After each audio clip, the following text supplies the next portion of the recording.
Yes, my friends, welcome back. Hope you guys are all doing well today. I know you guys have seen the lineup, so I'm really curious to see the reactions today. Hopefully, we're going to get some, semi decent, sensible opinions. Obviously, context has to be applied. We've got some injuries, we've got suspensions. It's not the most ideal situation, but I do feel like Pochettino has pulled out a few surprises that I wasn't expecting, to be honest with you. But it's great to see all you guys here right now. Franklin, how you doing? Akeem, what's good, bro? Madlight Harrison. Shout out Harrison, the editor. Obviously, great guy. I mean, he's okay. He's okay. But obviously, he's been making the recent edits to the channel. So, shout out to Harrison for his ingenious work as always. But great to see some familiar faces here. Blue Lightning, how you doing?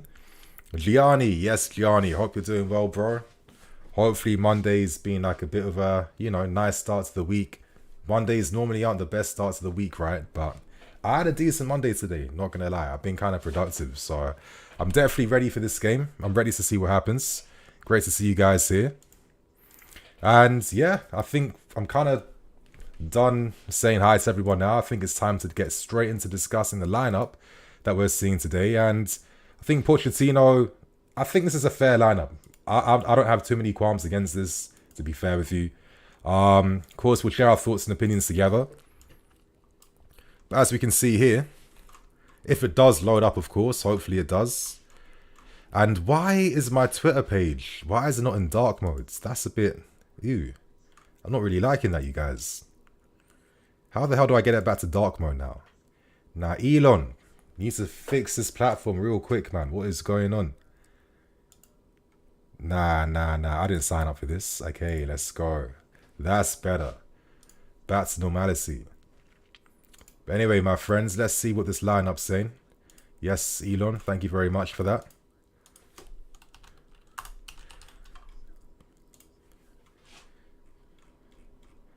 And here, my friends, lineup is now on screen.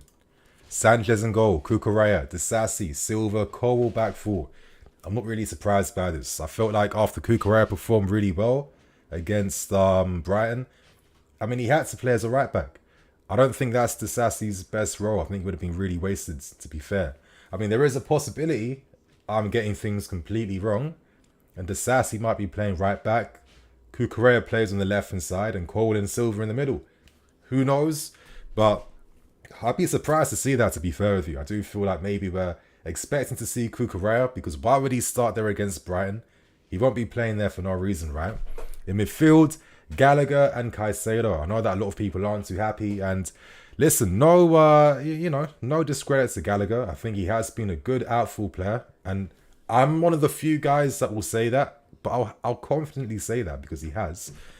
But at the same time, I'm still waiting to see Caicedo and Enzo together in the pivot playing. I mean, I thought that's Barbie splashed out the British record fees to sign both of them, right? So they can play together in the pivot.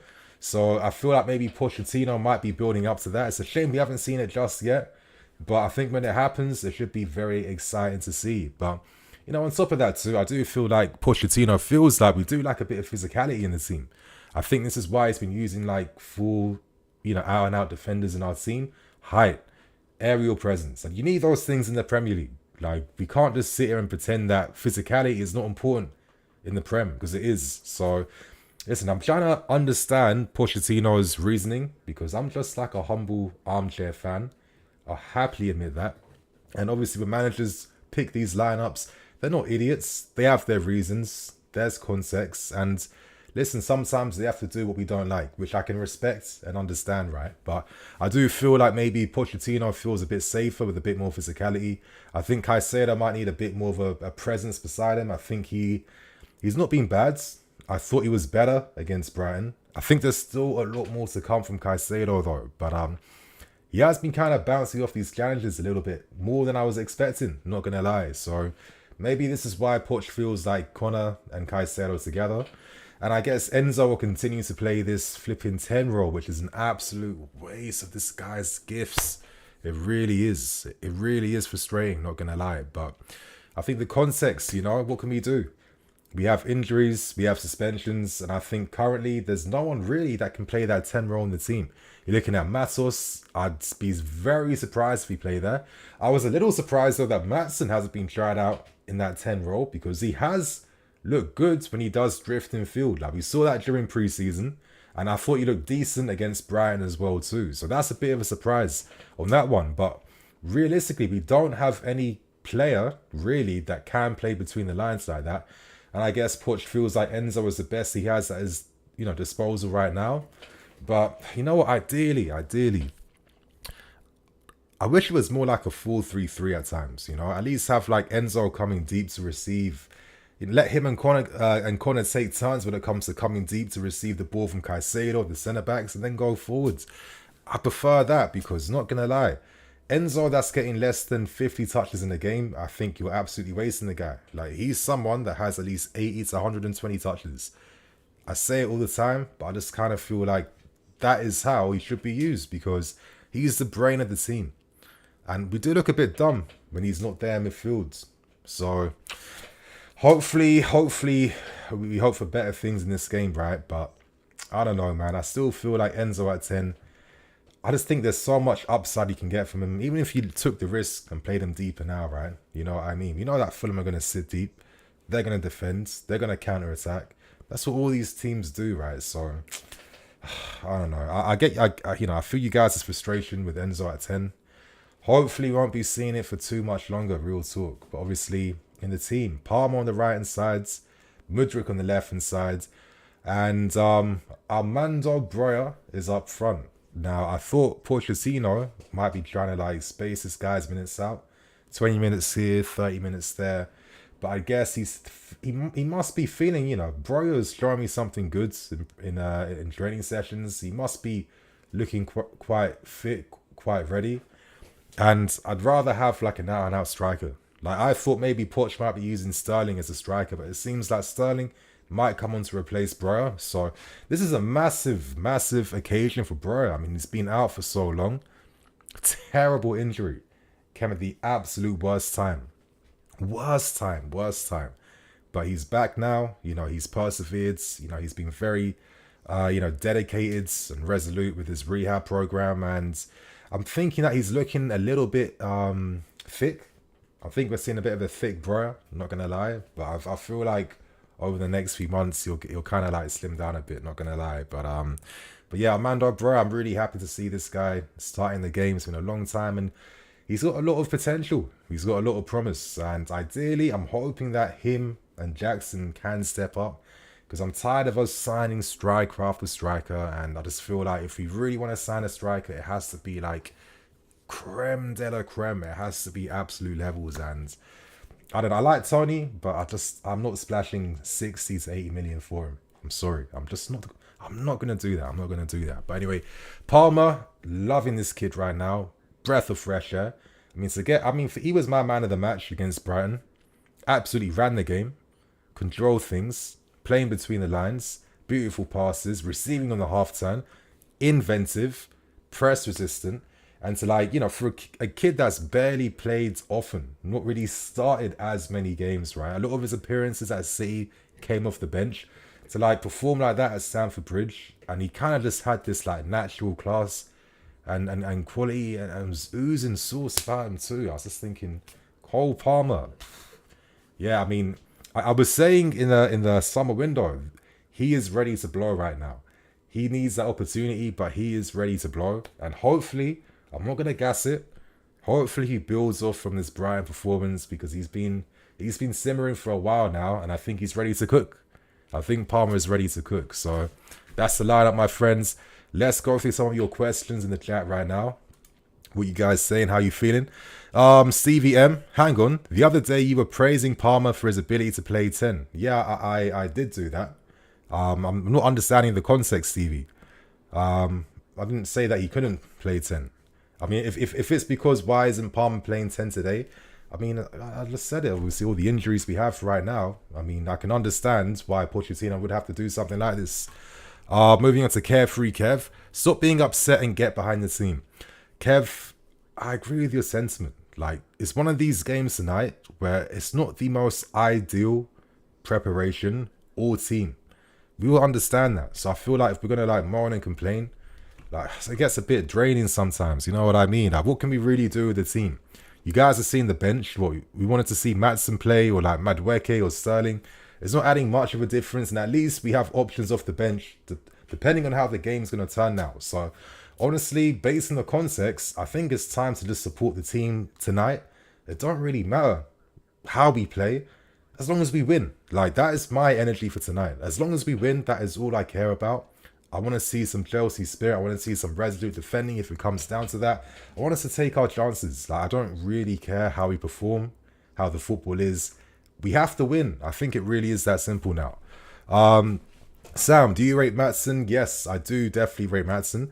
I'm not going to lie, a little bit disappointed that I haven't seen him play fullback. I guess maybe defensively 1v1 he isn't as strong as like Cucurella and Ben and others. Maybe that's why Poch feels like he is better further up in the fields. I mean, he did play wing back. I mean, and wing back is basically like a wide midfield player, right? So he had a lot of license to get forward at Burnley. But I just feel like, I don't know. My thing's always been this, and I still stay by this. The poor results we picked up, I just felt like when you're playing against an opposition that will just park the bus and sit deep, I think we played into their hands a bit too much. We could have taken some more risks. We could have been a bit more assertive in forcing the goals on our sides and forcing the results a bit more. And I think if you wanted to risk using Maatsen as that overlapping option, you could have done that because this guy has quality in the final third round. But anyway, got my first super chat here from Kev. Appreciate that. Palmer is going to cook today. I am really interested to see how Palmer is used. Could Palmer, is there a possibility he might have license to like drift in field? Kind of playing that Eriksen role a little bit where he can go into midfield a bit. And maybe him and Enzo might interchange. I mean, I don't know how that would work. We don't really have, we don't have Gusto. We don't have any wing back really. I think I'm just kind of overdoing it here.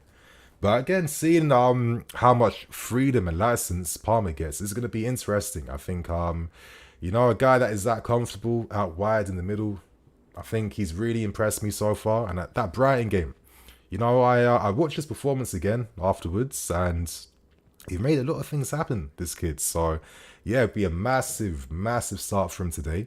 And he is also quality playing from the right wing. 10 right wing. They're his best positions. So I'm still expecting to see a very like confident Cole Palmer. He's got a lot of form on his side right now. So Kev, definitely agree with you. Palmer is set to cook today. AIM, your tech news. So you guys want to see Palmer as a 10? That again, but you look at the team. I mean, who's going to play the right wing role? Like we don't have Gusto. We don't have Reece James. We don't have any real right wing option. I guess maybe Pochettino, you guys wanted to see him maybe bring on Sterling and not have like Conor Gallagher, for example. Maybe.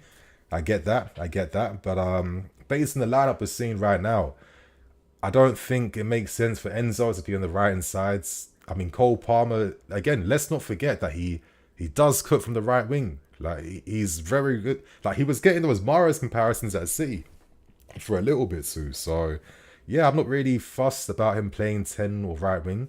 They're his best two positions, to be fair with you. And I want to see how he links up with Enzo Fernandez. That's what I want to see more of. Enzo and Cole Palmer link up. Let's see how that goes, yeah? Rohan Ram, why is Conor Gallagher starting? It could be, and I might be wrong, but it could be because he has been decent so far this season.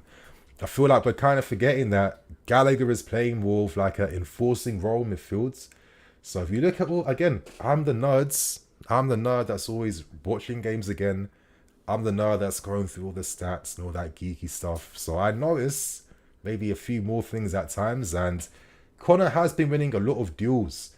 Tons of ground duels in midfield. He is making us like quite strong centrally. And he is winning more tackles compared to Caicedo. So I do think that there's a reason why Pochettino feels like Caicedo needs support alongside him. And we need to keep the structure strong in the team.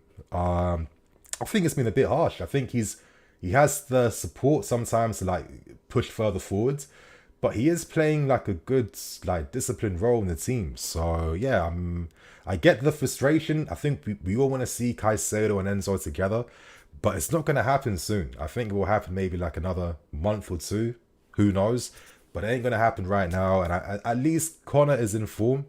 And listen, there are a few things he can do better. I think sometimes, like, my only thing with Connor is that sometimes he has these moments where he doesn't trust his ability. Like, he has the capacity to play better forward passes or play a ball over the top or be a bit more ambitious if he trusts his skill set a bit more. But I think sometimes it can be a bit too inclined to want to, like, you know, play the ball wide. I'm not saying he does that 24/7. He definitely doesn't. But there are moments where, you know, Connor, there is a forward pass, someone's made a run. That's when you have to play the pass forwards. You have to play it there. And if you don't, you kind of kill the team attack a little bit. So, listen, he's still got room to improve. But I do think he's come a long way since last season. And I think defensively, I have been impressed by how good he's been defensively. Because let's not forget, Gallagher last season was bouncing off everyone. He wasn't that strong. And I think he's done a lot of work to build his upper body. And he is giving us more protection in the middle. And he's made some great slide tackles. That one against Salah. Let's not get too disrespectful with Conor Gallagher. I'm sorry. Like, I understand where you guys are coming from. But I do feel that sometimes it gets a bit misguided where it's like, oh, you know, I have to hate the player because, you know, I don't like seeing him in the team. And it's like, you don't have to hate him, even though you're a bit frustrated. You can still appreciate what he's been bringing to the team as well, yeah? Anyway, moving on to curfew. Who would be the best case scenario goal scorer for us today? Breuer or Mudryk? Ooh, that is a good one. Obviously, Mudryk, I think if he gets his first goal, that could really give him like a big mental boost and, you know, really give him that confidence in the final thirds. He's not really taking too many shots on goal, though. I think he definitely has the capacity to do that. And I think Mudryk can definitely improve in terms of knowing how to use his pace in terms of, like, off-the-ball runs. Like, a lot of counter-attacks recently, Mudryk is far behind. He is lagging behind. And you're thinking to yourself, like, he's one of the fastest guys in the team. He should be right in the box with your Jacksons and Sterlings and everyone else, right? So he has to improve with his box presence for sure, because he does have the capacity to get more goals. So let's see what happens there. But I'm probably going to have to go for Breuer. I just think that Chelsea strikers need goals. I think that's one of the positions where we kind of struggled in. We've struggled there for a long time. And I just like that Breuer is finally back after being out for so long. And if he gets a goal tonight against Fulham, that's going to give him massive confidence. And that's what we need. Yeah, we need to have two strikers that can get goals, that can score, that can impact the game. Because there are going to be games where maybe Breuer might bench Jackson, and Jackson might come off the bench, and we might need him to help us get a goal, and vice versa for Breuer. So, listen, Mudryk, hopefully you do well today. But ideally, I want Mudryk to assist Breuer tonight. That's what I'm crossing my fingers for. A Mudryk assist for Armando Breuer, and I'm a happy guy. Let's see. Franklin, Nini, please, how can we watch the match live? Oh, every stream. Okay, here's what I'm going to do. I'm going to pin a message, as I tend to do. Please, you'll find the pin message above. That will give you a link to where you can find a stream, basically. For some reason, these stupid emojis are in the way. Okay, that's really annoying. So you guys, I've pinned the message. So this is what I tend to use if I need to find a stream link for a game. So pin message in the chat. Obviously, you're gonna see it. So yeah. What else are you guys saying? Gianni, Noni on the bench, Palmer and Breuer starting. This is about as good as we could have hoped for right now, considering injuries. I think that's a fair and balanced comment. I think that's what we can expect really right now. So, you know, I just want to see a win. I don't care how we perform. Like, it's been a long time since we've performed badly and still got a win. So, I'm not here. I just don't care. 3 points is all I care about right now. Milton, yes, Chelsea to win. Wiz, still not a fan of Enzo playing the 10 role. For sure, I'm definitely not one. I wish it was like better, like translation, you know? I just feel like, why, like even 10, like, could we not just have him as in a full 3-3? But then I feel like there's like a massive gap between the striker then and the midfields. Like the striker won't get supported. So I feel like this is why Pochettino is forced to have to use him there. I'm looking at the bench, and I think maybe Sterling. I don't think Sterling's that good centrally. Madueke, obviously not. I think it's only Ian Matson, realistically, that would play that 10 role in the team right now. And I just think Poch won't do that for some reason. Moving on, though. Cursor. 1 minute, Breuer can't start. Next minute, he can. These owners are picking the squads and have amazing PR. I'm not really getting the... I don't know where you're coming from with that, my guy. Sorry about that, mate. Ed's Nini had his hairline back, and it hasn't been right since. Let's overlook Eunice for now. My lords. Are we doing this tonight, yeah? Listen, when some of you guys get older, trust me, you're going to get the comments back too, yeah? I was once upon a time, I was a younger, making those same comments online. So, listen, I'm eating my humble pie right now. But to be fair, I feel like my hair's a bit waved, so like my wave is like right on my hairline, so it's not ideal, to be fair. But anyway, I'm not here to talk about myself. BY, thanks, bro. I'm listening in. Respect, man. J Dwez, love from Netherlands. Nini, I love watching your videos, mate. Keep it going. Thank you very much. And shout out from the Netherlands. I actually have family in Amsterdam, which is cool. And I've been in Amsterdam a few times. I'm hoping I can go again before the year ends, actually. So I got a holiday. I'm going to Turkey from the 10th to like the 17th during international break. The missus has been like badgering me to like get a holiday sorted. It's been a long summer. I couldn't really do anything, so obviously I had to give in, make the missus happy. So yeah, I'm hoping to be Nini international before the year ends, to be fair. Moving on, Victoria. Yes, Victoria. Palmer can play the 10 role. He can. But let's not also forget, he can also play it on the right wing, which he was doing at Man City really, really well. And Palmer himself has said, listen, I love playing 10. I like playing right wing. And I think we'll be fine, to be fair. Emmanuel. Can't wait to see Breuer play tonight, for sure. Gianni, maybe Palmer and Connor could rotate to allow Enzo to drop a bit deeper. That would be interesting. Like, maybe we'd... Sorry, you guys. Like, surely we're expecting a bit of, like, a few small tactical tweaks, right? Like, especially in terms of, like, positioning and rotations and stuff like that.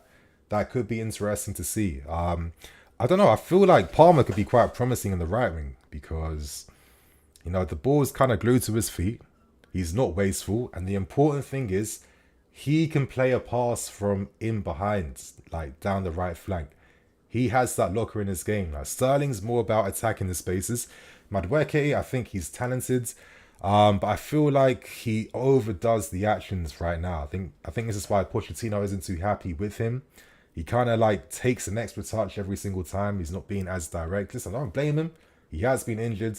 And I do feel like attacking players, how they need that confidence to really do what they do best, right?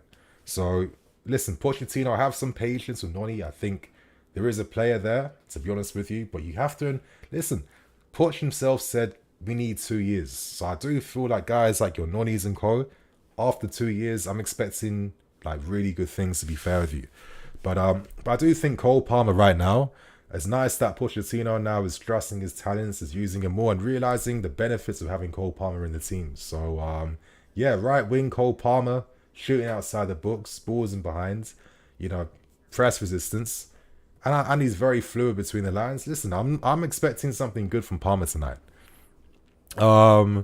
Nini, the Snow Soldier. I'm not understanding the context either. Sorry, you guys. Christian Weir. Gallagher's inclusion always makes me sick. What does he offer? Nothing. And he's a captain ahead of Silva?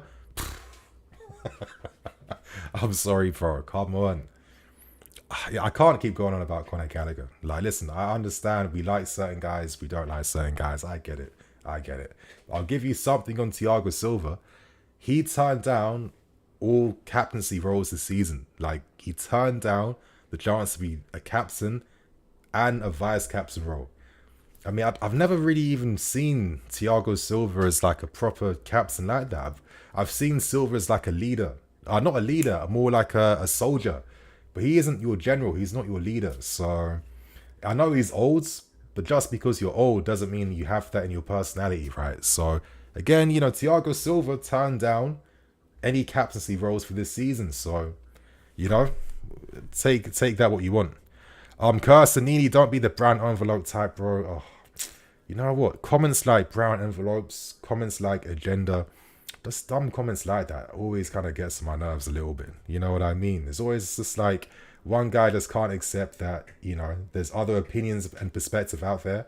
They've told themselves, oh, my way of seeing things is the only way, it's the only way, it's the only way, when it never is.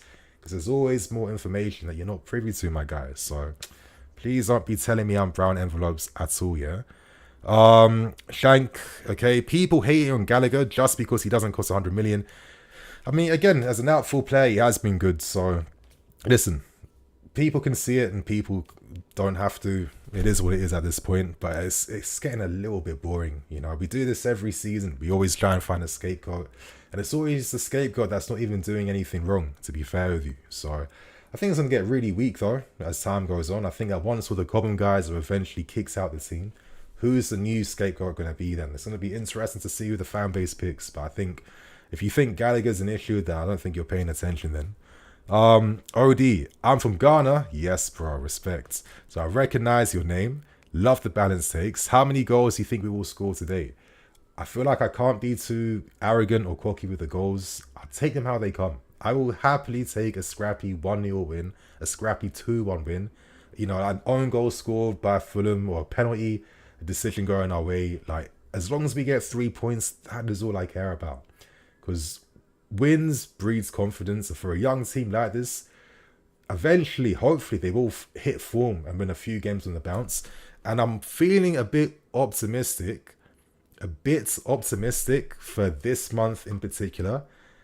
I'm not too excited, but I'm a bit optimistic. And it's based on one thing alone, yeah? Finally, we won't be playing against teams that love to sit back and park the bus. That has been one thing. We can't break these teams down. We can't do it. I don't know why.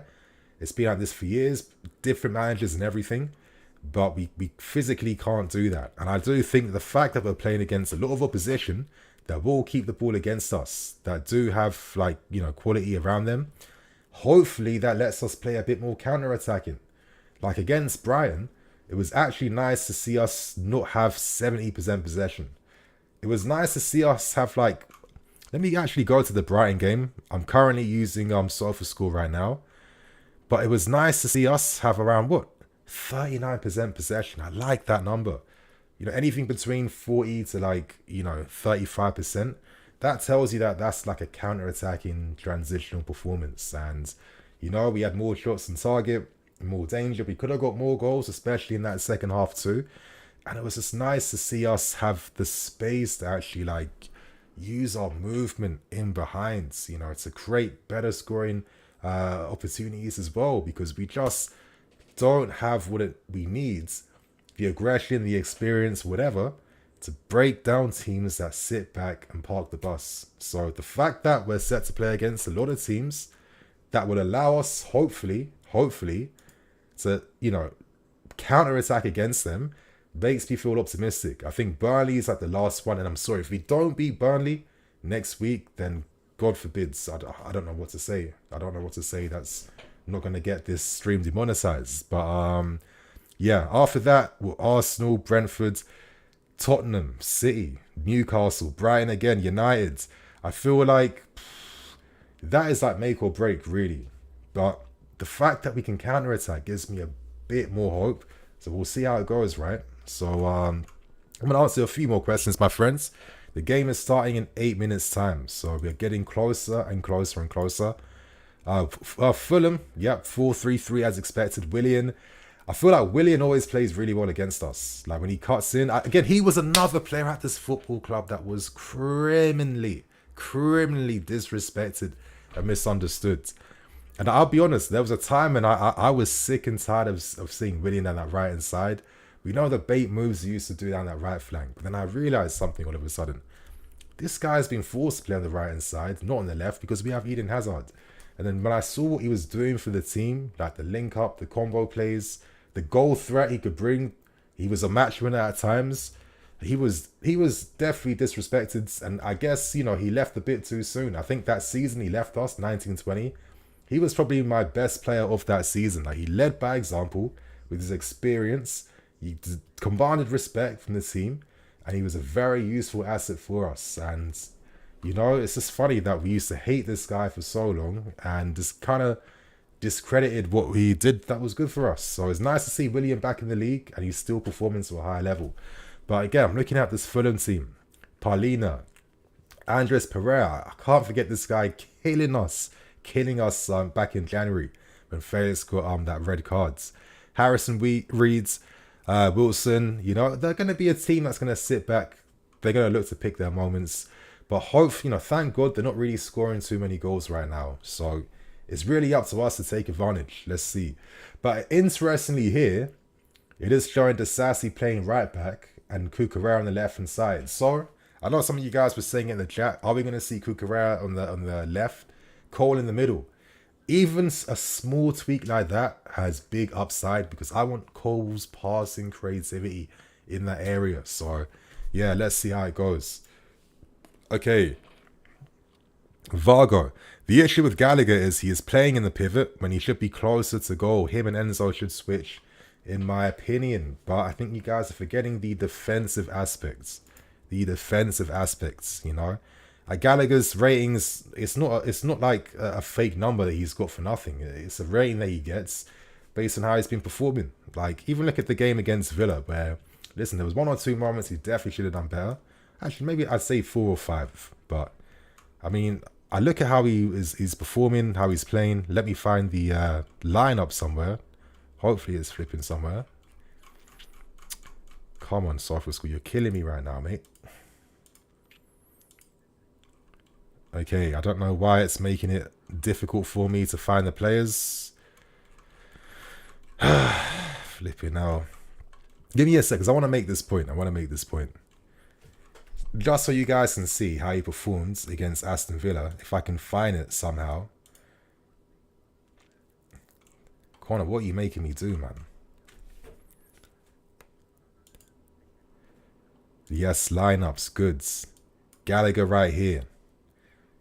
Get that ad out the way. Look at the 7 out of 8 ground duels won. Are you seeing that? 7 out of 8 ground duels.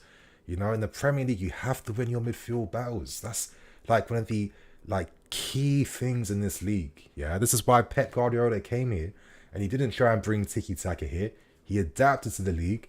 He brought in physical monsters and beasts, because when you win the first ball, when you win the second ball, that's how you win most games in this country, yeah?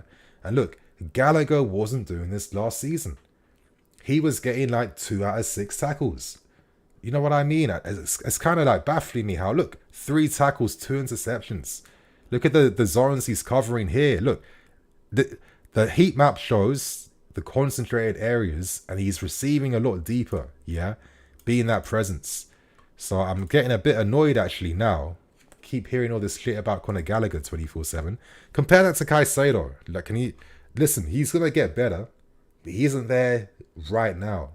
But compare, look, 1 out of 6 ground duels won against Aston Villa. Can you see why Pochettino feels like he has to use Gallagher in the team right now?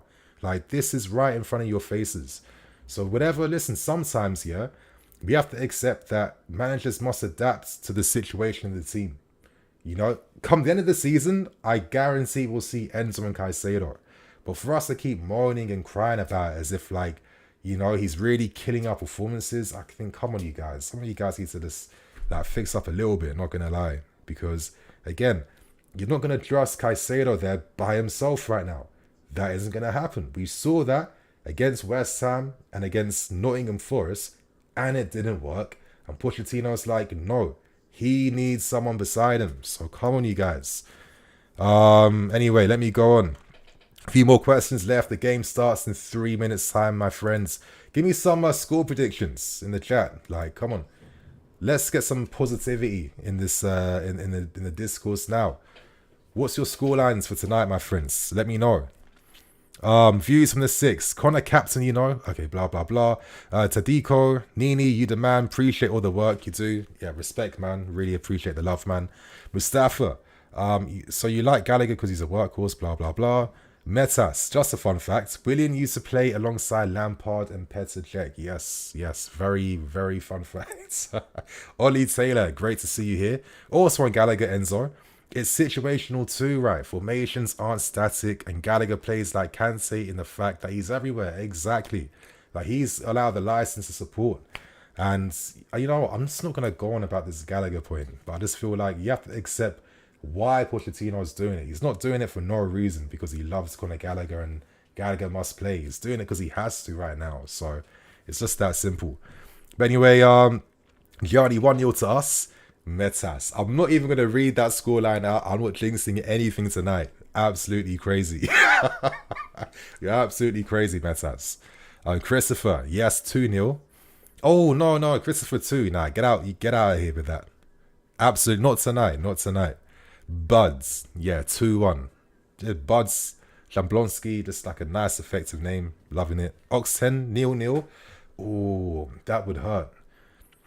Again, I do feel like the only thing I'd say is that Pochettino game management, sometimes you need to know when to be aggressive, when to take things by the scruff of the neck, when you need to try and force the moment.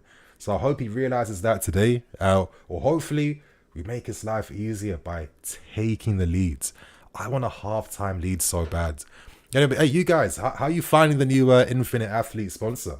So listen, like, if you guys want to get your sponsor list kits before you know they're gone forever, and Infinite Athlete absolutely ruined this beautiful kit, you guys, in the chat below, in the description, you're gonna find links. I've got the Vaporware shirt. It's my first time ever getting one of these, and I'm not gonna lie, the quality difference, the fit, even the detail, it took me by surprise. And I regret not buying all the other kits in Vaporware now. But my friends, the game is starting in like literally less than a minute's time. I'm watching this on Sky Sports, but if you guys need a link, in the pinned message in the chat right now, you will find a link to this game tonight. I've got your backs, and let's hope we get the win. So I'm going to get ready to get this score started. I might be a minute or two behind. It happens. There's not much I can do. Okay, Armando Broya, come on. Okay, goals scored 5th, ranked 19th. Yep, expected goals 10th. Again, it's not even perfect. Even our XG places us 10th in the league. So we're not even that far off realistically. It's still not amazing. So let's hope for better things tonight. I'm really excited to see what Broya does. Hopefully no VAR nonsense that's been killing every game since the season started. Prem referees in this country are an absolute disgrace.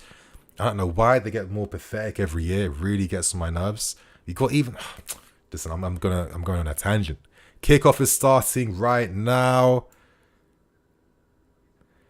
Come on, boys, and let's go. That's it.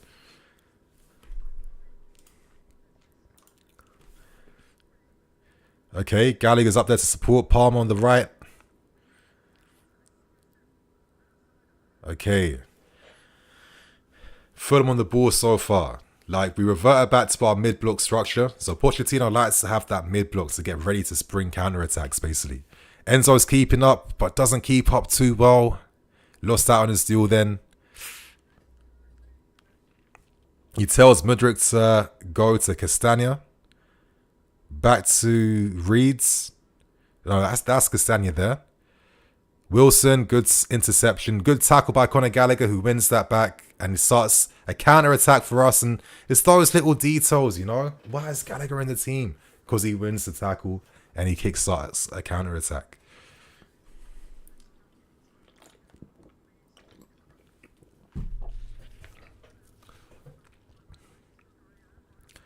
Okay, Cole will get closed down quite well then. Broya as a physical presence. Yes, does he win that? Yes, Broya. Oh, come on, Broya. Come on. That's it. Come on. Please. Fuck you now. No. Not like this. I'm losing my composure right here. I'm getting hiccups at the same time. I'm losing my mind. He did everything right. He did everything right. I don't get it. Oh my god, sorry you guys. I don't know what's happening right now. Oh. The body position was all off. He was leaning back, bro. Like the pauser and everything. Oh, bro, yeah. Bro, yeah. Oh my god. Ay, ay, ay. It's going to be one of them games, it seems like. It's going to be one of those games. Damn. Like, again, Pochettino is fuming right now, I bet. Like, come on, what can I do? Anyway, great pass by Cole to find Enzo. Back to corner. Finds Palmer on the right, but gets tackled by Robinson. But he wins it back. Yes, Palmer. Played. Palmer finds Enzo really well. Protects that ball. Back to Mudryk. Mudryk, cut inside and take a shot, my guy, please. Oh. I think Mudryk in those areas, like a little bit, like he is a bit like Son-esque sometimes, where he can be wasteful, but has to call it. But Palmer again, and Enzo doesn't take that ball with his right foot. Ah, but I'm liking the opportunities we're making so far. We're seeing two good chances that should have been taken advantage of. We're playing between Fulham's lines really well. But I can't believe 3 minutes in, you're thinking we should be 1-0 up. Oh, my lords. Anyway, Caicedo wins that, and he gives away a foul. Ah! Okay. Yes, dead team. He was off. Oh, he was offsides, was he? This isn't bad luck or a curse. It's actually that we are horrible at finishing. Maybe it's that. Maybe it's lack of confidence in front of goal. The pressure. I don't know. I just feel like it's been the same old story now for how many years? Like, it's never got any different now. Caicedo's tackling. Yeah, his tackling's been a little bit, like, it's been a bit mad recently, right? Just, like, throws his body in and hopes and prays he gets something. It's not like, again, we've been used to seeing N'Golo Kante, and like when you compare the levels, I mean there are levels, to be honest with you. Yeah, I'm always gonna feel like Kante was a big miss to this squad for this season, especially this season. Massive loss to just like let this guy go. But again, one thing that's being confirmed is that Cucurella is playing right back.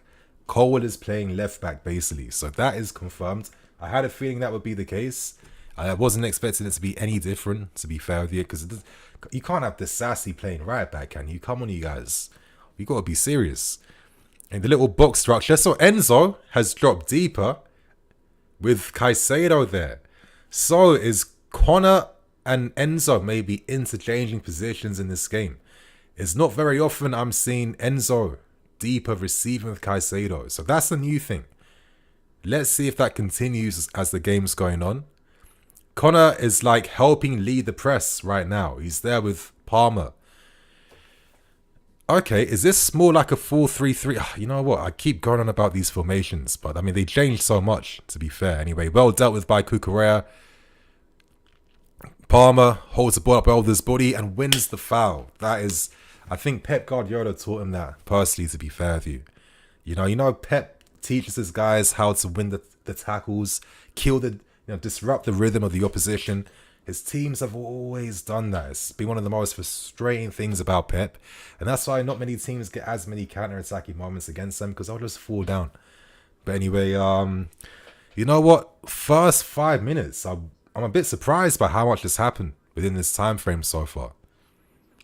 I mean, hopefully we don't crash and burn. I'm hoping we build from this now.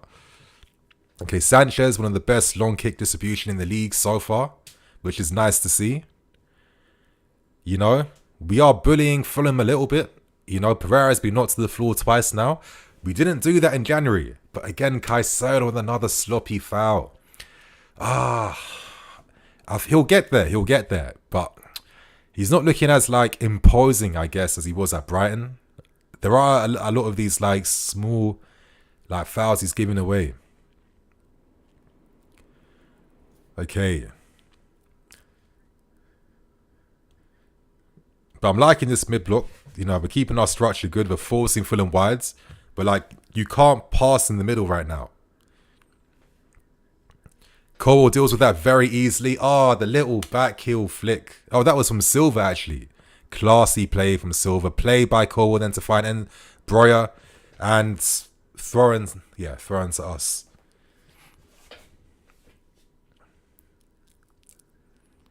Okay. What do you guys say? Not a foul. Links and pin comment. Yep, thank you, Alex. Nice to see you here, man. The Sassy is too slow to play it as a fullback 1000%. Like, you don't want the Sassy defending out wide where he has to turn and then drag his man. That is, you're asking for massive issues doing it that way. He's a box defender. Okay, yes, Connor, he finds Enzo. Yes, Mudryk. Oh, the run. Or maybe the pass then from Enzo wasn't best. Oh, Mudryk. Ah. I mean, that was a bit sloppy then, not going to lie. Very sloppy for Mudryk. I just feel like sometimes he's always been like a chaos like dribbler in that sense. Like, he's not someone that will perform like 7 dribbles out of 10. It's going to be like 3 or 4 out of 10. That's the type of guy he is, like high volume in that sense. But you think forward his pace and stuff, he could utilize his skill set a bit better, and I hope it improves, not going to lie. Anyway, played by Enzo to win that. Wesley. Thus team will get better as they play more games, for sure. Exactly. I mean, right now it's brand new everything. It's strangers playing together. They're going to need at least a few more months. Oh, does Palmer get there? No, he doesn't. But I like how alert our pressing is right now. You know, there's a good intensity behind our press, which I like. Shut up, Robinson. Okay. Diop's carrying it forward into the halfway line. I mean, past the halfway line. Finds Castagna. Back to Jimenez. We force him to play the pass back to Wilson. Colwell. Yes, Colwell. Good aggressive defending. It's a throw-in now for Fulham.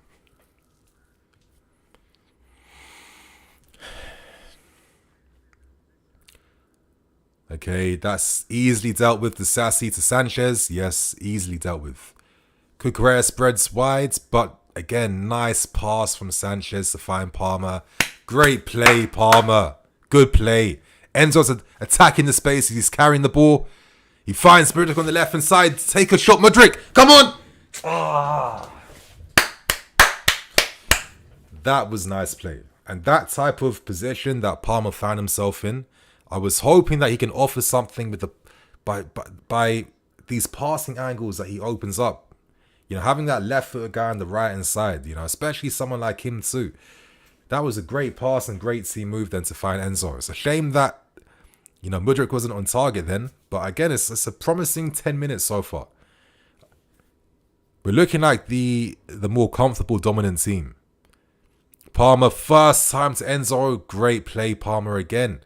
You know, I was hoping to be making these passes from the right wing. And I'm liking how he's playing so far. Yes, Cucurella played in behind. Oh, gets intercepted. But that was a nice little idea then. But Enzo wins the second ball. Plays it back to Con on the right-hand side. Plays it back to Palmer. Who does Palmer find? Cucurella. And now we're playing it backwards to force Fulham to come onto us now. Okay, Sanchez. Who has he found right now? Ooh, that was a nice idea. Nice idea. Very unlucky though. Mudryk's so bad, dude. Let's see what he does. You know, we can't judge him right now. He's that type of player right now, to be fair with you. Playing Mudryk is almost like playing a man down. Mudryk, yeah. Why is Mudryk by himself without a proper left back in attack? I mean, you know, there's no Ben. We don't have it's not, you know, the team have a bit of injuries and suspensions. I feel like we know this. But that was a great little turn by Connor, who finds Palmer. Yes, Palmer. Who does he find? Oh, the little drop inside. Back to Connor. Ah. Ideally, Connor had to find Palmer then. So, because Palmer had the opportunity to take the shot then. So I need to see that again. Is there going to be a replay? But I'm liking the movement. So is this more like a 4-3-3? Because it seems like Connor and Enzo have more license to get in the final third, which looks a bit promising. Willian, back to Robinson, who kicks out of play. And it feels like Fulham are feeling the pressure a little bit in this first like opening 12 minutes. Back to Levi. Plays it to Silva, to Sassy. Yes, Palmer, look at the positions. He drops deep to become the passing angle. Finds Caicedo. Oh, nice little... Was that offside? Oh. I'm going to be very lenient with Breuer because he's only now coming back. I'm not expecting miracles right now. But, you know, it's a decent start to the game. Let me go to SofaScore at the moment so we can see like the live, you know, threat and stats and all that nerdy stuff. Fulham. Where's the Fulham game?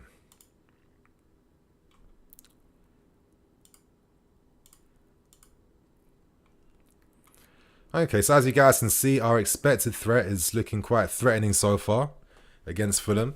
I'm liking how, again, look, Connor is like pushing up to help press. And Enzo is a bit deeper. So is this the game we're seeing Connor like playing ahead of Enzo? Or are both these guys just playing ahead together?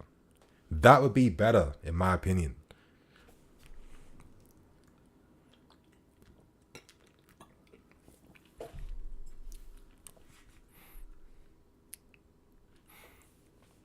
Oh, Fulham. One of the few times they find themselves in the middle, but Caicedo doesn't win that tackle then. But at least he forces Paulinho back, so that's good. Now, we have to protect ourselves centrally. Cucurella's alert to Robinson. That's Cucurella's all day. Good play, Cucurella. I'm liking Cucurella's looking very alert recently, which is good to see. Like, I've always felt like because he's up against guys on the right flank who are trying to cut inside, he has like an advantage because he's left-footed on the right-hand side. But I think the pressing, I'm liking it so far. Oh, Mudryk just was close intercepting that. But again, when Fulham move the ball wide, we overload them and we try to bring that ball back quickly. So I'm liking the pressing structure right now and how we're moving, like defending off the ball. So it looks good. Enzo plays it back to Silva, who then finds Sanchez. So we're trying to force Fulham to come onto us again. Disasi plays it to Cucurella. Plays it back to Disasi. Sanchez, who does he find? Oh, like you have the quality to pull that pass off. So that was a little bit annoying then, but it is what it is. Okay. Essay, Nini, can you see your Lord and Saviour Sterling in his rightful place? My Lord and Saviour. When did Raheem become that? But I think, you know, Raheem, listen, he's a guy I respect, but I've always said, listen, I probably would never have signed him realistically, to be fair with you. But, you know, how can you not respect Raheem Sterling? But again, Palmer's doing good things on the right so far. Caicedo, yes, plays it back to Connor. Nice little rhythm we're seeing in our performance, but then Breuer just wasn't ready then. He wasn't alert enough to get in front of his man. I think Palmer looks a little bit annoyed then. I would have been annoyed too. I think that was a good pass then. Okay, but looks like Connor is the furthest when we defend. Exactly. Connor is the furthest, and we're noticing that Enzo is deep with Caicedo when it comes to receiving. So just little tweaks like that. Again, we're seeing Gallagher's like advance again. Cucurella reads that well and just clears that away. Like the angle of that long ball was a little bit funny then, but he dealt with it. He dealt with that. Okay, 16 minutes in.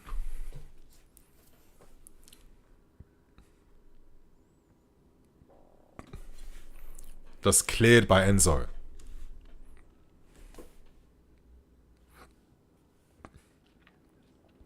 Silva reads that well, and it's a corner to Fulham. Let's hope and pray it won't be one of those moments where the opposition does nothing and they just capitalise my moment like this. That would be annoying. What are you guys saying in the chat right now? Okay. Haroon, it's on Sky Sports, Andrew. And if you guys look at my pinned comment, you will see a link to this game. And it is there. It is in the pinned comment. So like, have a look. I think next time I'm going to like communicate on screen that look at the pinned comment, just so you guys can like notice that. So like in the scrolling text, I'll make sure for the next stream, I'm going to leave that comment there, just so people can find the link a bit easier then. Oh, okay. Defended well by Silva. We win the second ball. Back to Palmer. Yes, that's it. Stay alert. Stay alert. Yes, Enzo. Oh, that was nice. I think Cover would have been impressed by that then. Just shifting the ball to his right foot to open up the angle. That's what I love about Enzo. He's like a thinking man's footballer. Yes, Cole. Oh, come on. This is it. Yeah! Mudryk! Come on! Come on! Yes. What a pass from Levi Cole. Do you see the dip in that cross then? And that's it, Mudryk. That's the type of run Pochettino wants to see from you. He wants you to make that run more. You have it in you to get more goals. Well done, Mikhailo. That's it. That's it. Come on. Look at this counter-attack again. Back to Caicedo. And the nice little switch ball, you know, Cole attacks the space. And look at this cross from Levi. Like, Levi is so good with his passing. That dip he puts on his balls is actually world-class. I'm sorry. Like, it's just so effortless. Like, that weight he gets every time. Look at that. Perfect. Great control. And then to finish with his left foot, that is a great goal. And we deserve it. We deserve this goal. We've been way better than Fulham. And it's a massive contrast to this game back in January when we were down to 10 men.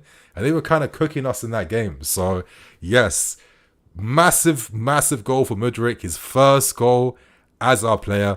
And let's hope now this unlocks something in his confidence. Because Mudryk is a confidence player. And again, can we make it 2? We've made it 2! We've made it 2! Come on! Broya, yes! Mudryk and Broya. I'm a happy man, you guys. I'm a very happy man. Come on! Come on! We've been unrelenting against Fulham so far. They can't cope. They haven't been able to cope against us yet. Broya getting his first goal back. I'm so happy for this kid, man. Honestly. I'm so happy for him. He's been out for a year. The most ill-timed injury of all time. Look, Cole Palmer again, on alert. He gets the assist, perfectly weighted. A little deflection in the path of Broya, but he's there. You know, he showed that alertness in the first 2 minutes, but he should have made it 1-0 back then. But they can't cope. Oh, great. This is it, finally. Goals, finally. Like, is this going to be our first big win under Pochettino? Is that what we're set to see, yeah? Nah, I'm gassed. Mudryk and Broya goals. Nah, I'm gassed. I'm happy. That's it. First goal since that goal in that 3-0 win against Wolves. This is massive for Broya. And again, I want my strikers to be scoring. We're going to need these guys before the January window. And ideally, I want to back Broya and Jackson together. I think these guys have a massive upside to their games. And invest in them young, right? But yeah, so far, my friends, if you want to understand why we're doing so good against Fulham, we're stopping Fulham from playing in the middle. We're forcing Fulham out wide. When it comes to their build-up, they have no options in the middle. And every time they play the ball wide, we overload them. Cucurella or Cole steps up time and time again. And that's why Robinson made that little mistake then. And that's why Palmer intercepted that. And then Broya capitalized. It's a great, again, contrasting this performance to, you know, back in January. It's incredible. It's such a massive contrast. But yeah, 2 goals in the first 21 minutes. Now, is this real life? Like, you know, like, the way I'm actually so gassed right now. Come on, we've been suffering in front of goal for a long time. A very long time. So it's great to see a dominant performance where we look by far the better team. Look at the passing and the movement from the team. This is it. Mudryk free 1v1. Who does he find? Back to Corwell. Cole puts the burners on. Wasn't the best pass from Mikhailo, not going to lie. But again, let's try and pen Fulham back in their half. That's it. Gallagher's pressing. He's more advanced. Let's close him down out wides. Cool. But again, this is a great performance so far. What are you guys, how are you feeling in the chat right now? I like you. I like you back. Love your commentary, bro. Appreciate that, Sheldon. Redemption Arc. Yes, Redemption FC is back on right now. Like, again, I would have loved... Isn't it funny that once the new shirt sponsor is on, it seems like, you know, there's more upside to our performance right now. And that's it. See, when one of their wingers gets the ball, we're quick to intercept. And, okay, Cole gives the foul away to Castagna. But yeah, you guys, you must be happy like me, right? Just great team shape off the ball. Everyone's so alert and everyone's on it right now. Again, I like, see, look, Enzo is playing deep with Caicedo today, basically, but he does have license to get forward. A small tweak like that, thank you, Pochettino. Thank you. We've all been asking to see this. That's yours, Connor. Yes, Connor. Yes, Connor. Come on, Connor. That's what I'm talking about. Oh, Palmer. Oh, unlucky.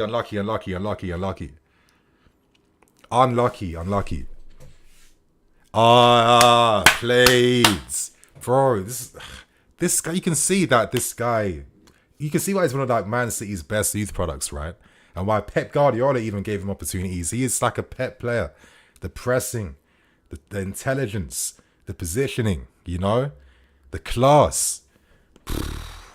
There were some question marks around why we invested so much money into Palmer, but I think he's really demonstrating right now that maybe this was a smart buy. But anyway, shit, one thing I forgot to do is update the scores, which I do every time because I'm just permanently gassed. It's not good. The scores are updated now. Apologies for that. And I've done it the wrong way. Okay, shit. It's hard to like watch the game and do this shit at the same time though. Okay, Castagna. Yes, Mudryk.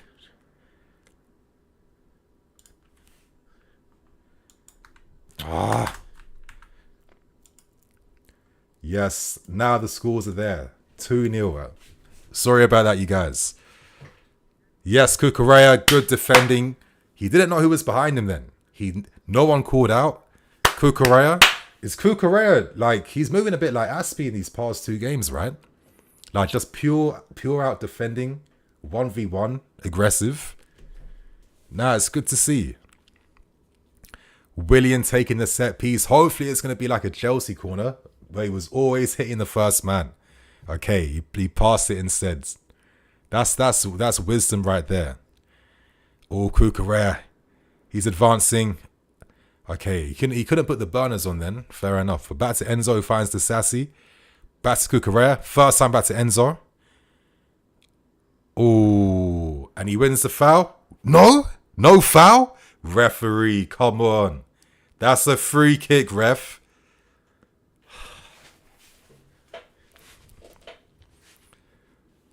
Now it's our turn now to just like hold our shape and sit deep.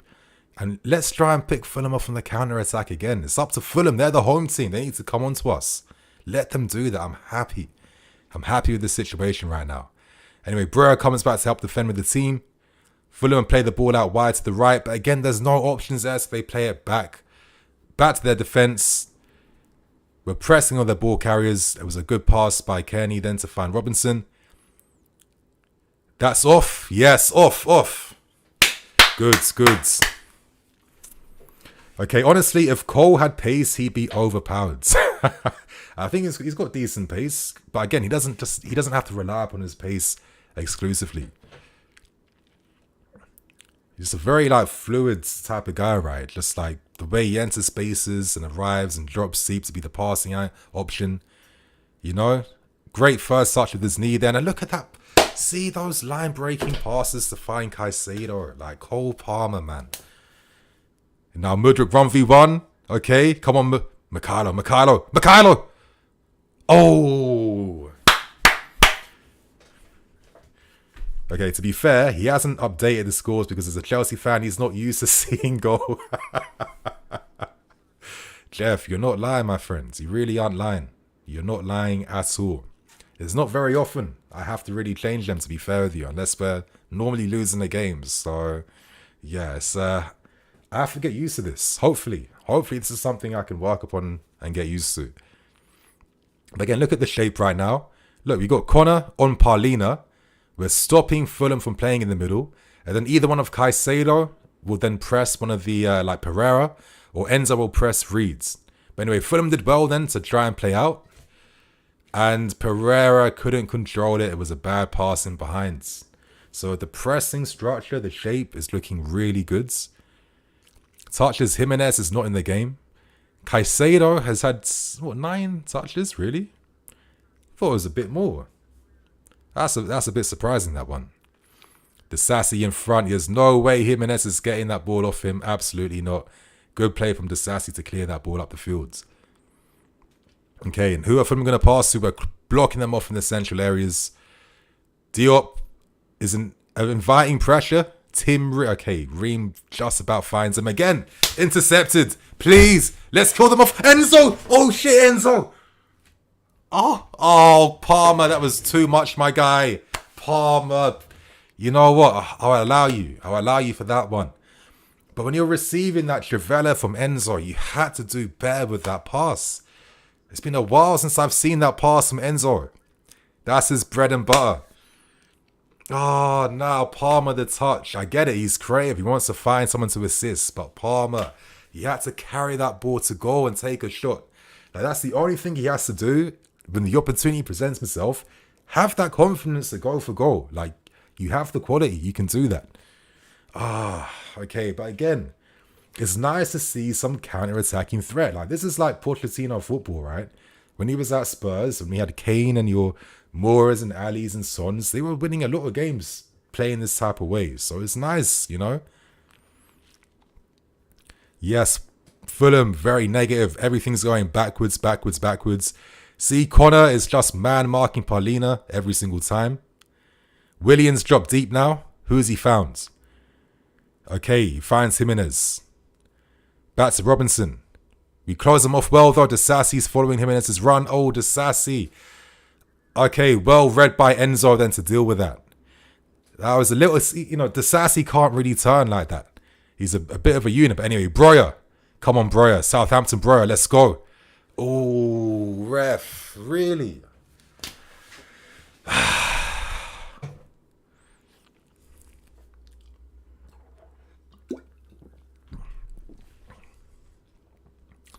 But yeah, this performance right now. Enzo can't shoot to save his life. Is sad. Breuer is so smooth when he plays. Wayne finally seeing what Poch is all about. And Palmer is class.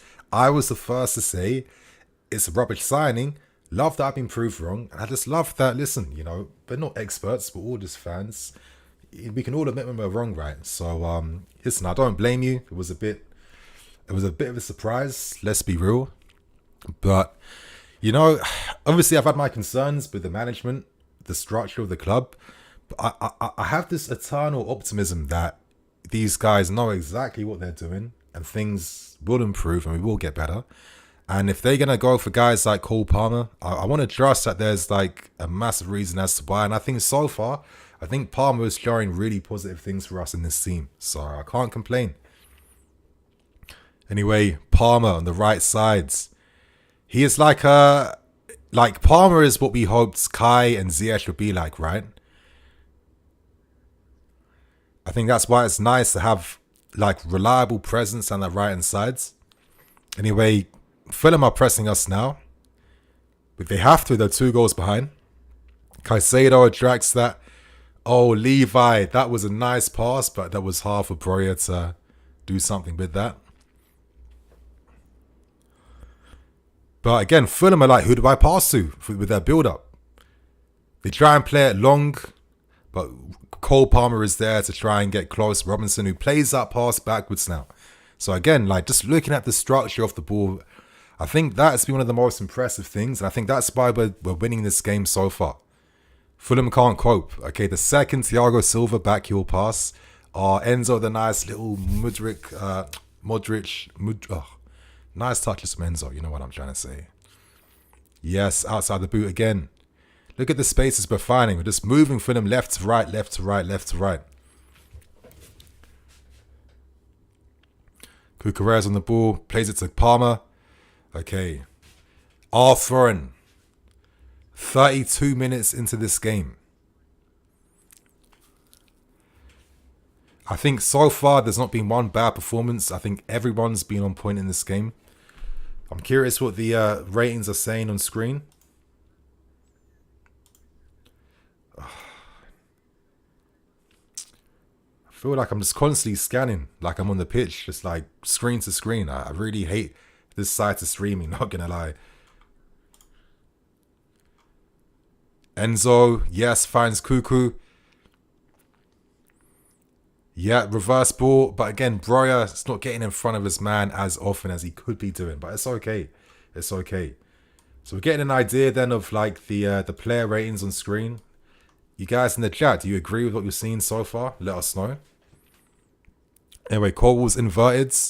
He finds Mudryk wide by himself. Mudryk, oh, just overgassed the skill for no reason.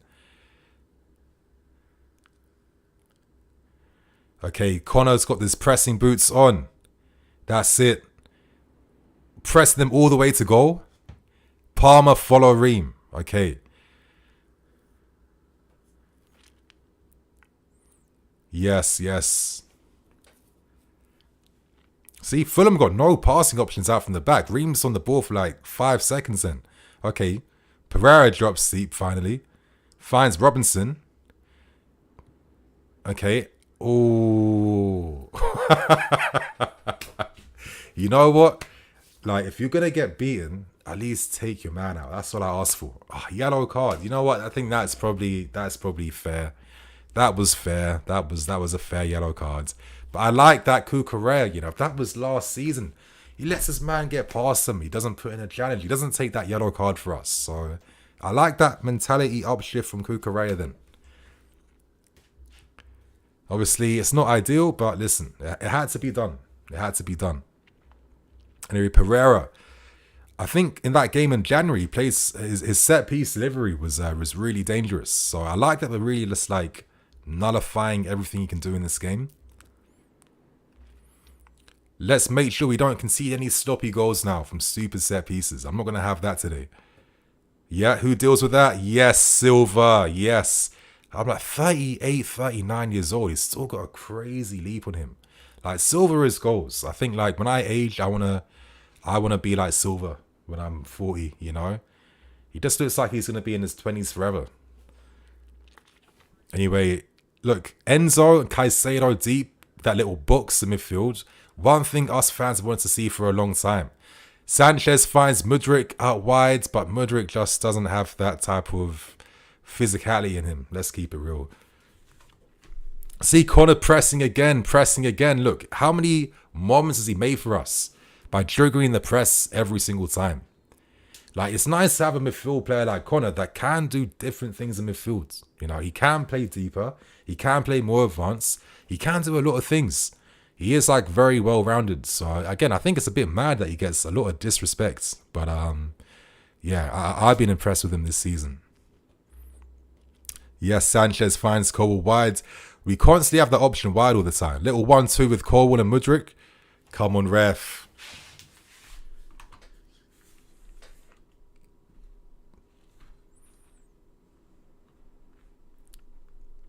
Cuckoo, man, that was not necessary. It was, otherwise Willian has all that space to attack. So it had to be done. It had to be done. Anyway, Caicedo's looked decent on the ball. I think his tackling could be a bit more imposing, but he'll get there. I think Sanchez's kicking has been a little bit iffy. So if he was leading the Premier League for, like, you know, long passes and stuff, he'll probably be second or third after this performance in this half so far.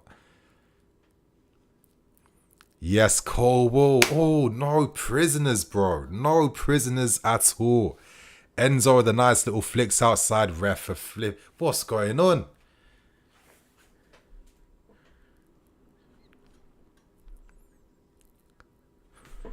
Yeah, Fulham are getting angry now.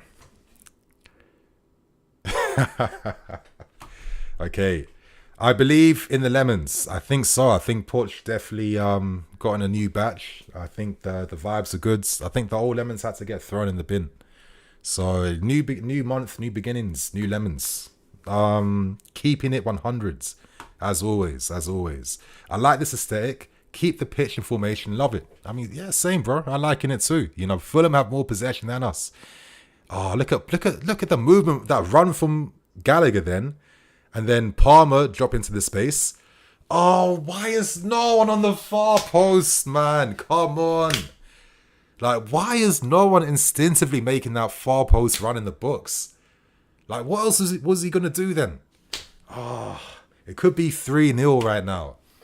But look, constantly just creating that space. Palmer's perfectly weighted passes. Mudryk, my guy, why?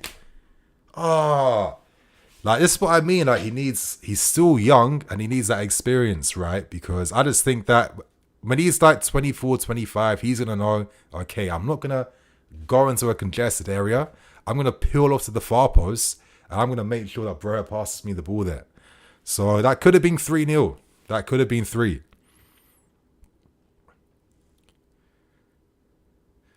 Yes, Silva again hits it out of play. Sanchez is not a great goalie. Yep. Sterling is not playing is what we needed. Okay, so it wasn't Gallagher then. It was Sterling all along. Listen, if Sterling was playing, I think he gets a goal in this game too, to be fair with you. Anyway, very well read. Silva hoofs that down the field. You don't see that very often. 38 minutes. We have like, 7 minutes normal time plus, 2 minutes extra time. But again, Broja, Palmer, Broja leading the press very well in this game today. I've really liked these guys off the ball. They have been very good. Look at that again. Like, let's look at Gallagher. He's always beside Paulina, time and time and time again. Paulina's influence has not been great in this game so far. So credit goes to guys like Gallagher who do those types of roles in the team that no one gives these guys credit for. But his teammates absolutely love it. Yes, to Sassy. Well defended. But yes, Gallagher first time. 1-2 with Caicedo. Okay, plays it back to Caicedo. The good thing to do, but kind of got the ball caught under his feet a little bit then. But listen, it is what it is.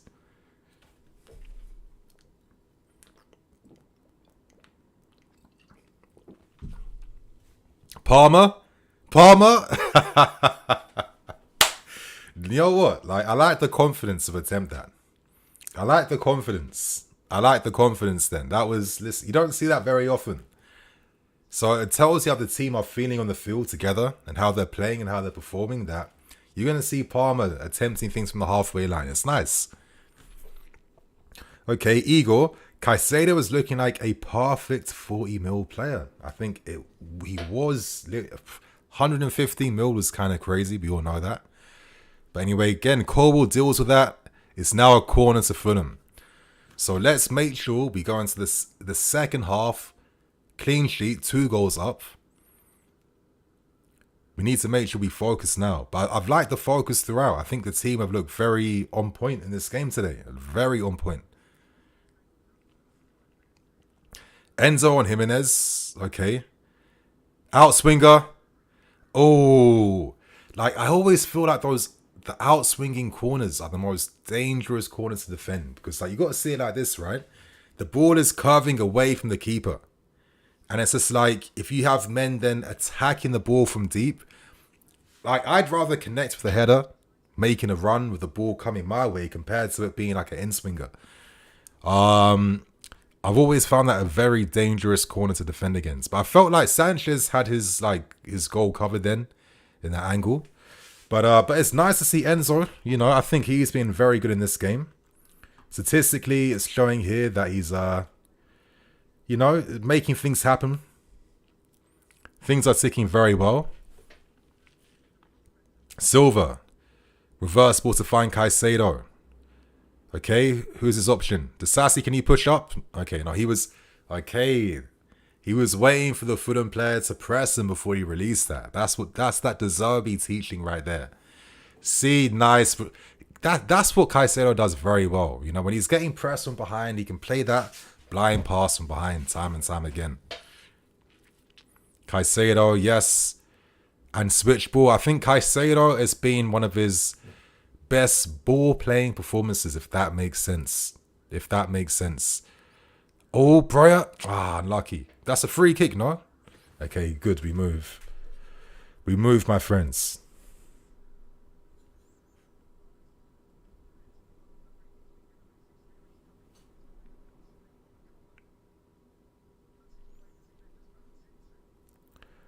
Okay.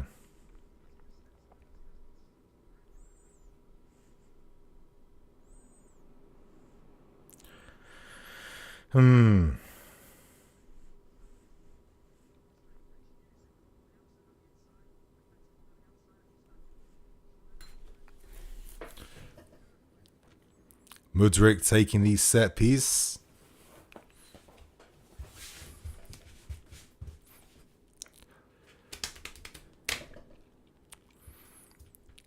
Okay, who's going to attack far post?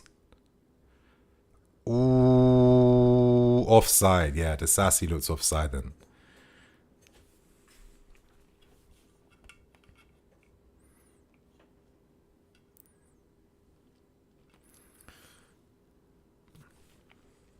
Castagne on the ball. He plays it forward, but again, dealt with easily by Levi Colwill. Super. Oh, unlucky. That would have been sick play. It's like 1-2 passes and like through on goal. I like the idea from Breuer to just like, you know, touch the ball outside of his feet. I mean, outside his boot. That was, yeah, that was a nice idea. Cucurella. I think Aspie would be very impressed with his performances so far defensively. I think he's been alert, you know. Can't ask for too much. Oh, William with a nice little run then, but Disasi, great box defender, in the right position, deals with that danger. Another corner kick now goes out to Fulham. Again, Palmer had to sleep there a little bit, but that was just very good, a very good run from William then.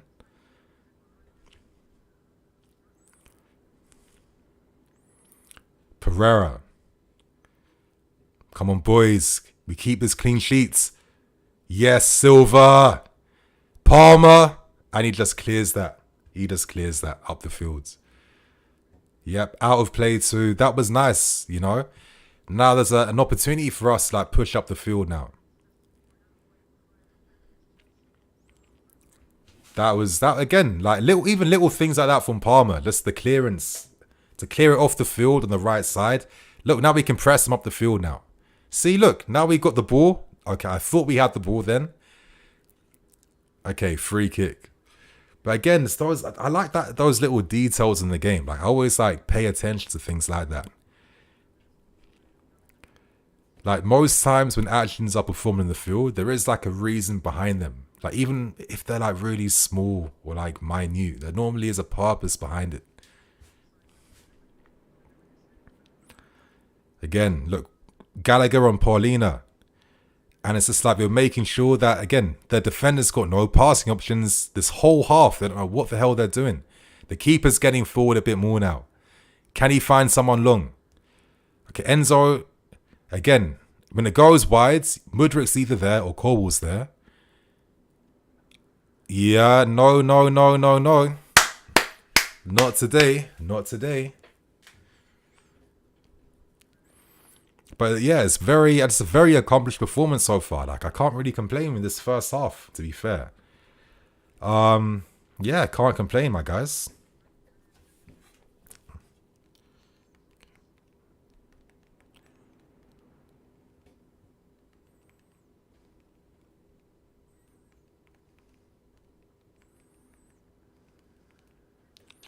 Okay, counter-attack, Levi. Who's he found? Is he going to take a shot himself? Okay, finds Breuer instead. Breuer! Ah! I mean, Levi, it's been his best left-back performance today. Like, he's not been afraid to get forward when he has to. So, it's been good. Yes, Enzo finds Cook on the right. Back to Connor. Connor back to Cucurella. Back to Disasi. Back to Sanchez. First time to Silva. And Silva plays it back to Enzo in a deeper role. You know, like, thank you, Pochettino, that you're using Enzo deeper. Thank you. Okay. Disasi, who does he find? Connor should have curved his run then. He should have done that a bit earlier. And Disasi could have played the pass forward, but it's okay. It's okay. And that's it, my friends. 2-0 up. Dominating Fulham. Creating great chances. Look at Pochettino's reaction. He's happy with what he saw today. Mudryk getting a goal. Armando Broja getting a goal as well too. Is this even real life? Like, is this actually happening right now? Sanchez is better than Kepa. Who is that? Levi's jeans stocks gone up after this performance. Niall, all things considered, a very good first half from us. Listen, Fulham have been bad because we have made Fulham look bad. It's not because Fulham, tactically, we are just destroying them. We are stopping them from playing out from the back. We're stopping them midfield getting into the game. We're stopping everything from Fulham. And if you look at the application from our players, we are making Fulham look bad. So it's not what I don't want anyone to tell me that, oh, we're only winning today because Fulham are bad. Please don't be that cynical. Do not be that cynical. Respect the performance. This is a good performance.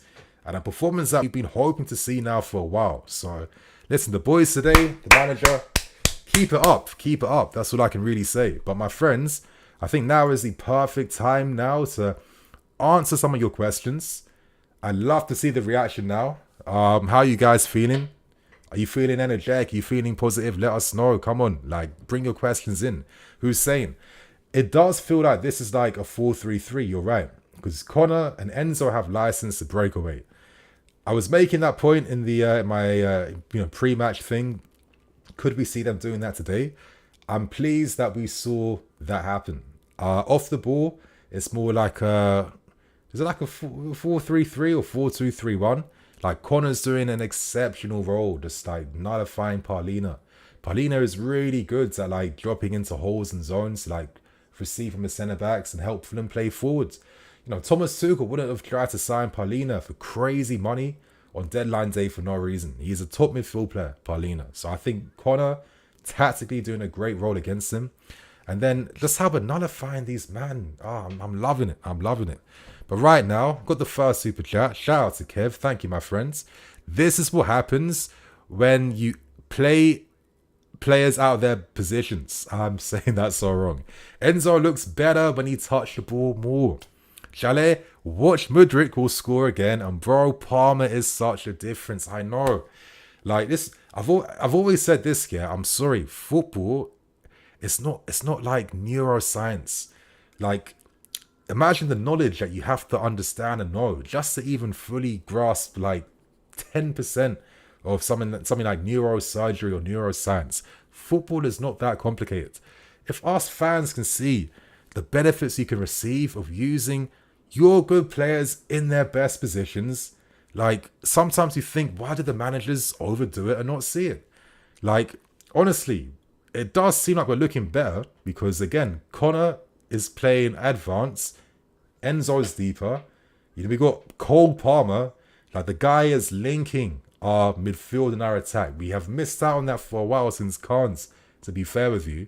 You have all these little details and differences now. You're using a left winger instead of Ben down the left-hand side. And now you're seeing an upshift in performance.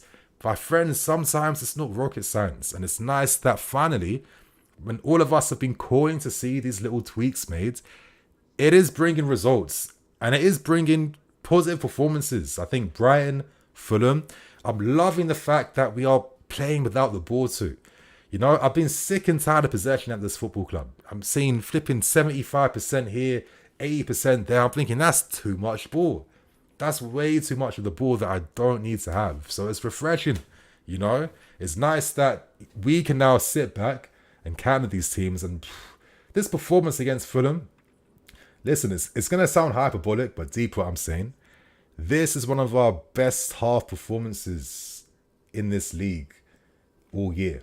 And it sounds hyperbolic, But come on, you know how this year's been a nightmare. You guys know this yourself. You've been here with me watching it throughout the whole season, this whole year, I mean. So it's nice to see a really dominant, composed, classy, quality performance where not only are we nullifying Fulham, not only are we creating opportunities, but look at how we're moving that ball. Look at the skill. We're seeing Enzo Trevellas. We're seeing players just looking a bit classy, looking a bit arrogant on the ball. Like, that is important to me, yeah? That type of detail is important to me. Like, I'm seeing Cole Palmer attempting flipping halfway line shots too. This wouldn't have happened like 2-3 games ago. So I'm liking how everything's coming together now. And come on, like that's the type of standard that we've expected for our club. We want them to play dominant, like showboaty type of football, and also show that there are no slouches off the ball.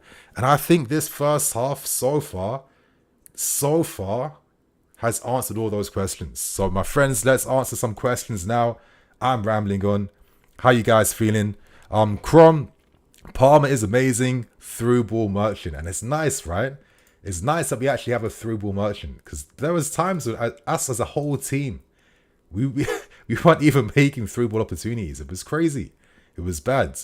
Chelsea FC boy, we are playing 4-3-3, yes, but we are playing 4-3-3 how it should be played. Newcastle, when Lavia is back, it's going to be a big problem. Romeo Lavia, he is going to be very interesting in this team for sure. Hopefully he'll be back quite soon. Hopefully like early November or something. We'll see. Adita, 40 million for Palmer is looking like a steal. Not going to lie. And I just felt like, again, you guys saw my reaction video analysis. I hope you guys did. I just feel like I kept saying, I think Cole Palmer is ready to blow now. He's been testing the waters at City.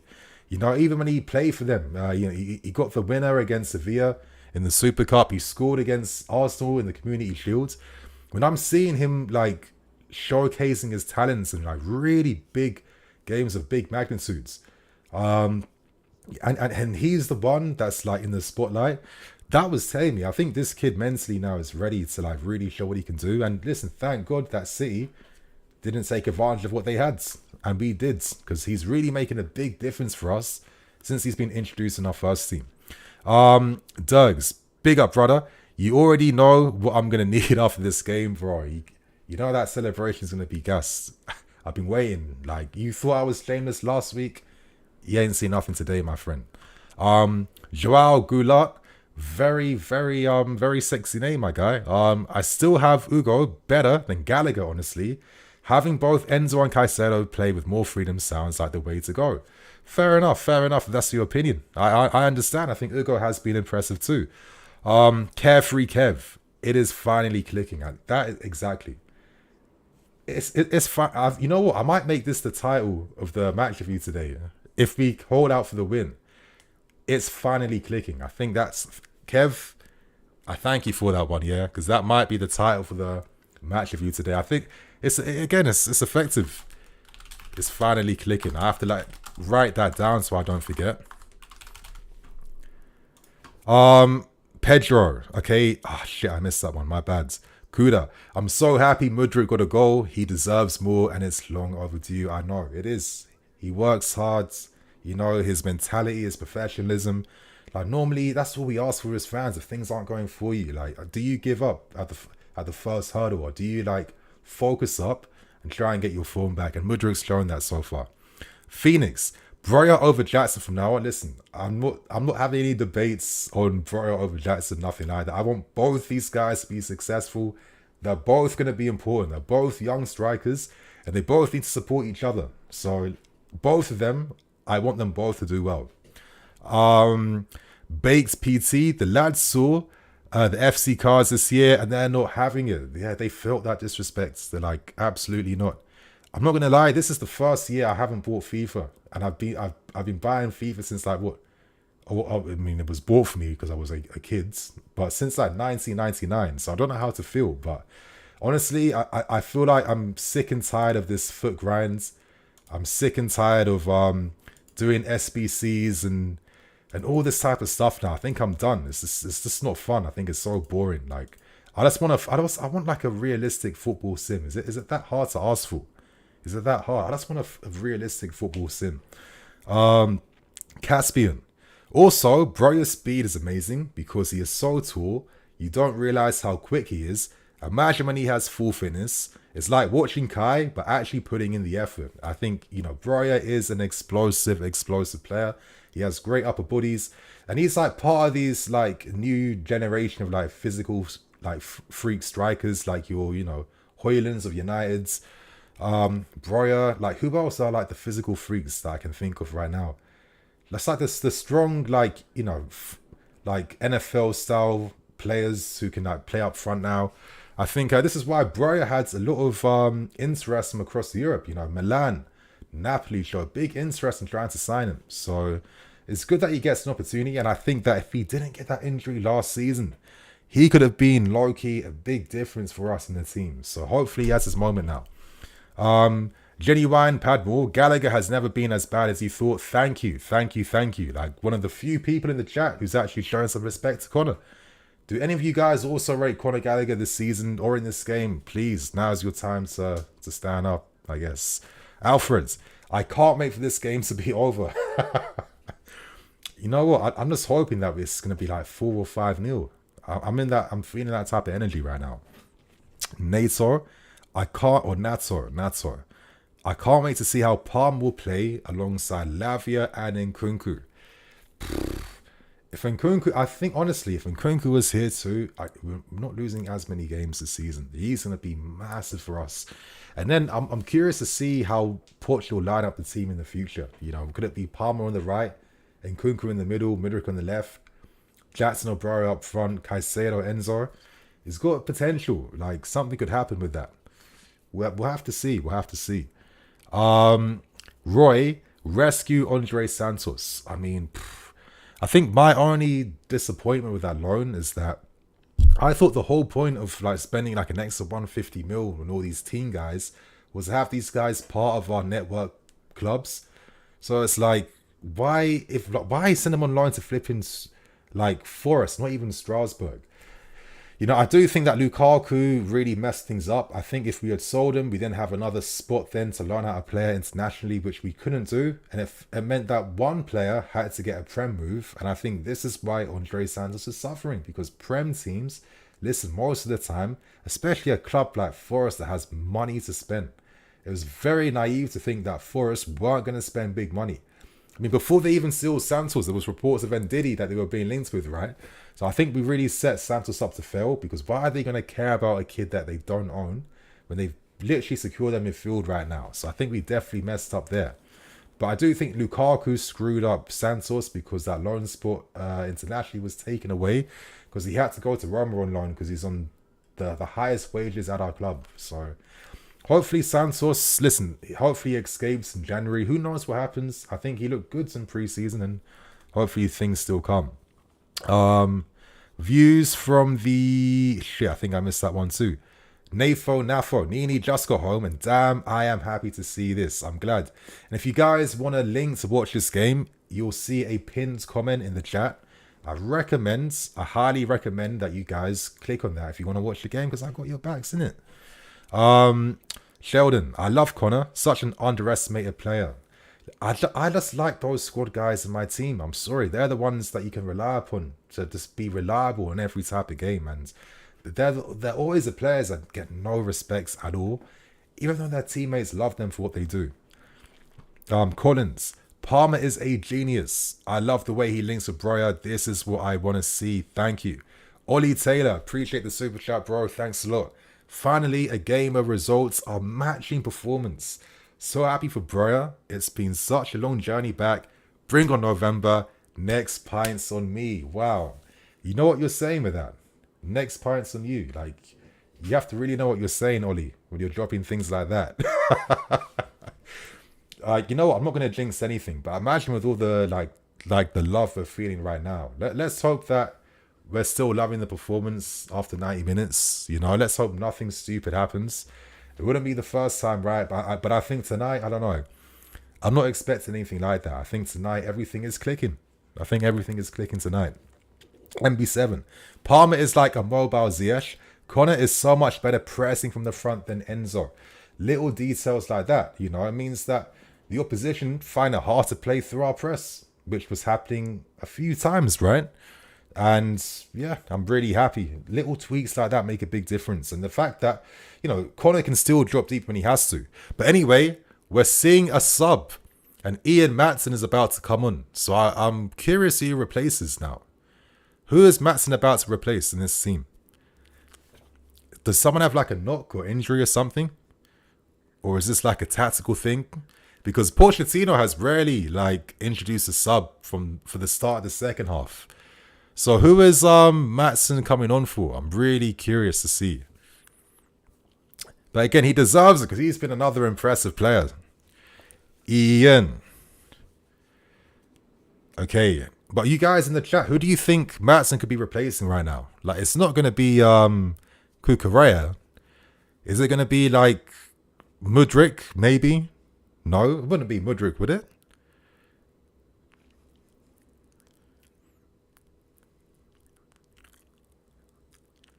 Okay, so he takes off Mudryk. Okay. Maybe there's a reason behind why. Is there a reason? I guess we'll find out. Oh, Mudryk has a knock. Oh, my God. Every time someone can just like build their momentum, there's a knock or some nonsense that happens 24/7. But anyway, my friends, the second half is beginning right now. I hope you guys still remain with me to watch this game. For good luck now. If you're still here, if you leave, you might lose this game. So listen, like, don't even do it for me. Do it for the club right now. It's your time to step up for us. But okay, Ian did look good on the left wing, and he did get goals against Grimsby, and he did have big influence playing left wing. So let's see what he does. Oh, Breuer. Oh, that was a nice turn, son. Get in there. Get in there, mate. Okay, Kukureya finds Disasi. I wonder how Fulham reacts, because they haven't reacted at all in that first half. Do they have any secret weapons for us to expect second half? We'll find out. Oh, Disasi tried to find Connor then, got intercepted. Come on, close him down. Palmer, put pressure on him. Again, see a ball in the middle that they weren't doing too often. So we'll see how Fulham react in this second half. Willian, super ball to find Pereira. That was a mad pass. And easily defended by Thiago Silva. Covering his box then. And Ian Matson, well intercepted. Okay, so it looks like Fulham are coming back with a bit of something in the second half. They're not here to give things up just yet. I mean, they are playing from home. It's a London derby. You have to play with some pride. So the game is not over yet. If we get one more goal, though, this game definitely is over. So let's hope for better things.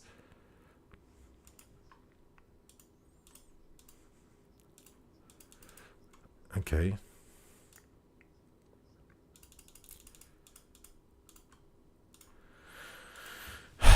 Kukureya. Palmer gets his body in front of his man. Oh, the little footwork there. Still has the ball. Oh, okay, unlucky.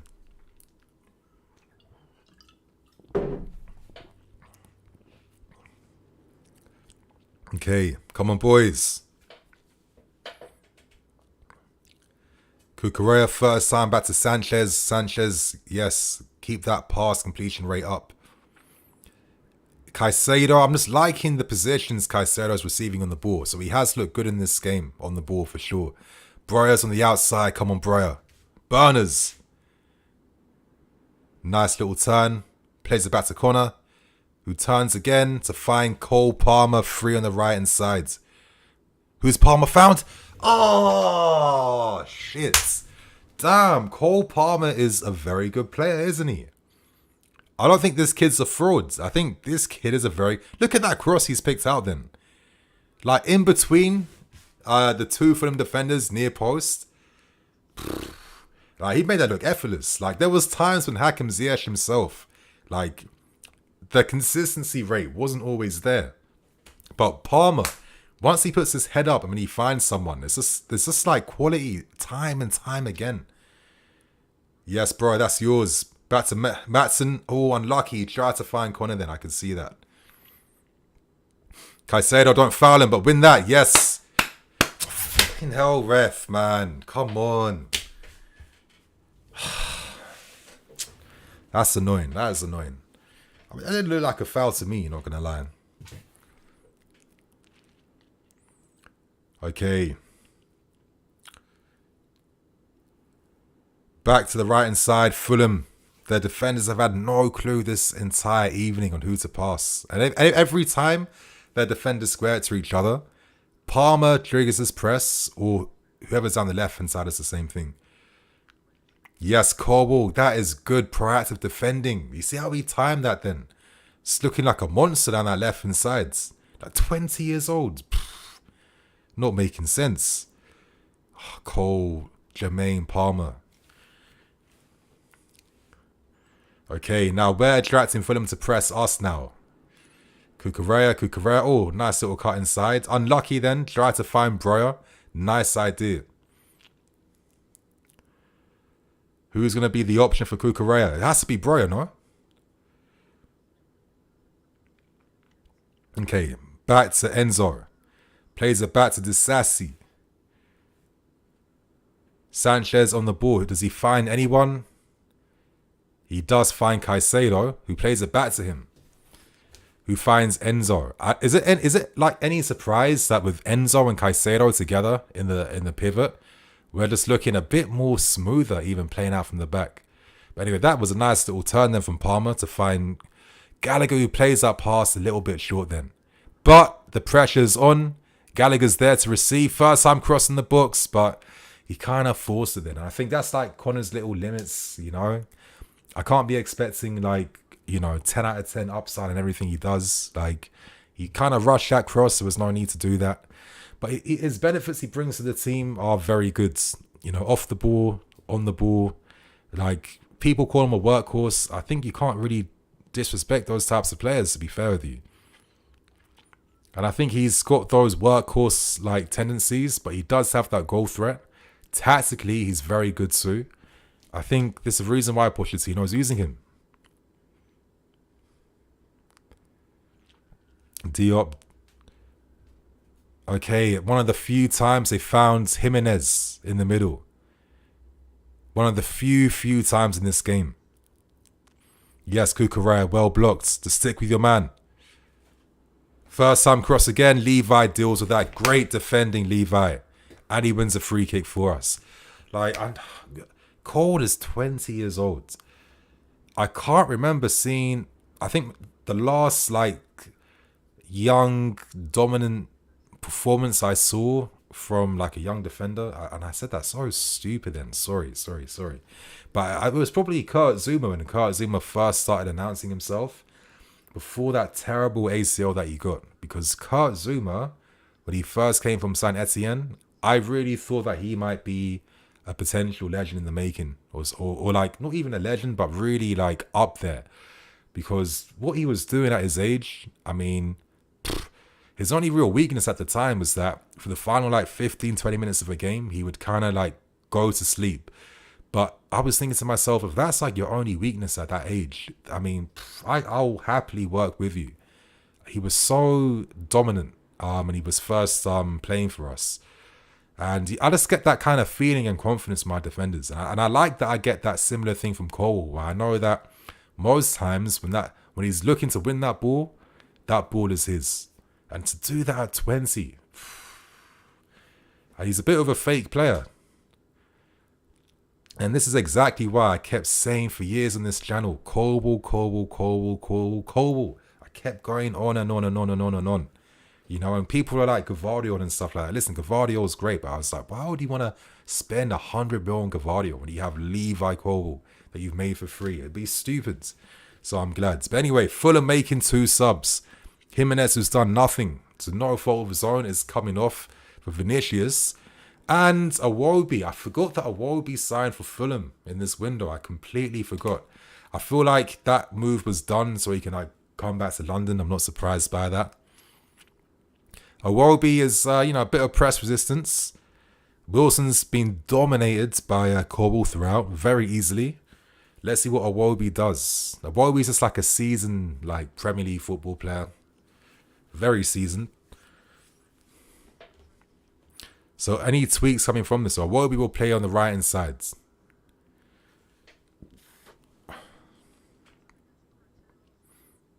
Okay. Yes, Levi. Look at that header away too, like away from danger. No, no, no. Yes, well, yes, very easily read then by Maatsen, who wins the free kick for us. Good defending, Maatsen. Played. He was alert for that one then. Very alert. My clock. Yeah, I'm really sorry about my clock. I don't know what's happening with the score. There's a score that scoreboard I find on the internet. It's not letting me reset the timer. It's like it's kind of frozen right now. So yeah, apologies for that. It's not letting me reset the time. Anyway, Caicedo on the breakaway. Does he bend that back again? He doesn't. Broja's got it. No one's on the right hand side. Back to Palmer. Broja wins that. Yes, Broja. Oh. I feel like that third goal is slowly simmering. Like, it's coming. That third goal is coming.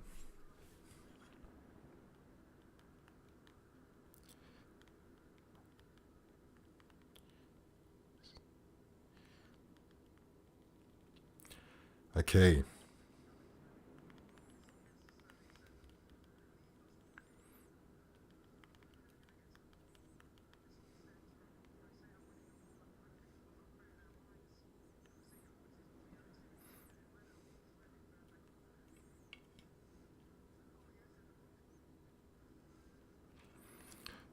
Okay.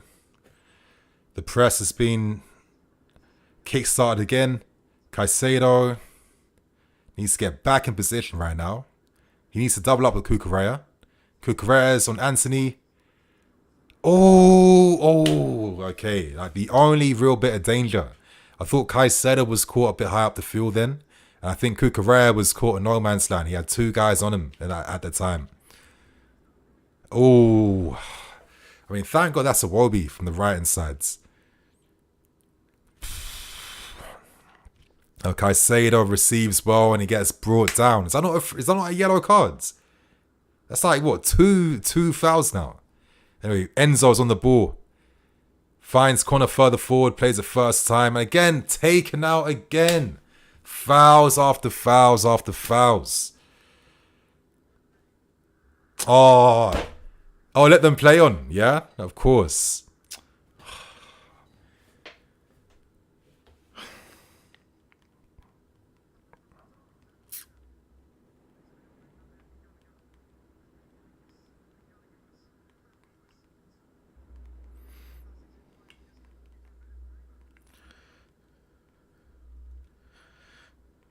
Okay.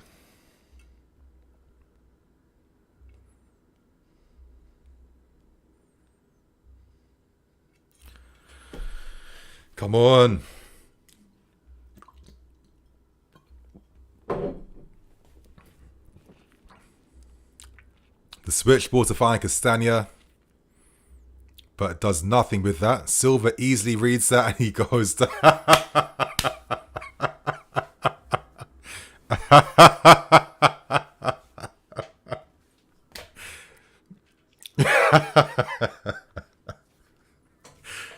Oh, that was funny.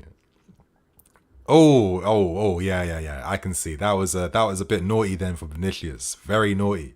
And then he pushes him then. Come on, show us some respect. Show us some goddamn respect right now. Yeah, that was very aggressive. Very aggressive. I think Silva's going to get him back for that. I think he'll definitely get him back. I mean, I hope he does, you know. And he's still arguing. Just take out your other yellow card, ref. Ref, he's still arguing. Take out your yellow cards. Yeah, okay, I mean, he's probably not going to do that, but come on.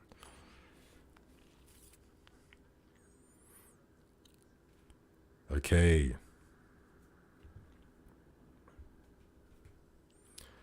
Pereira got a yellow card too. Okay, good. I think Fulham are pressing us a bit more in our half, in the second half. Not produced as many opportunities yet. Oh, that was a nice little... Enzo, the little passes outside his foot. I mean, the whole game he's been doing that.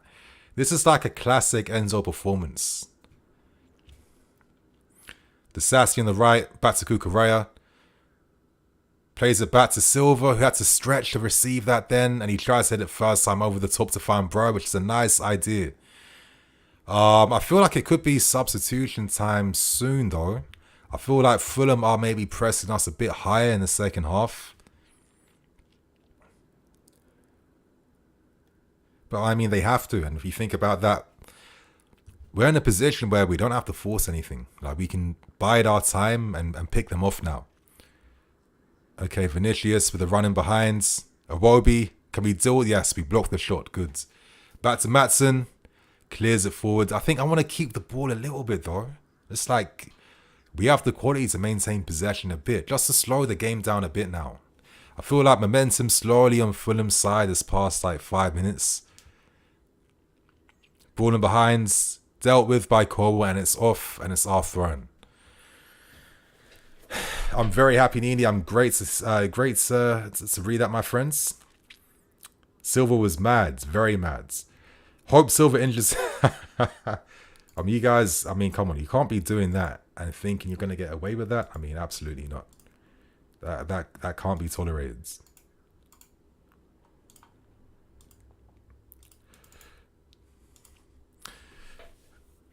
Enzo receives that. Is it ours? Oh, Fulham's throwing now.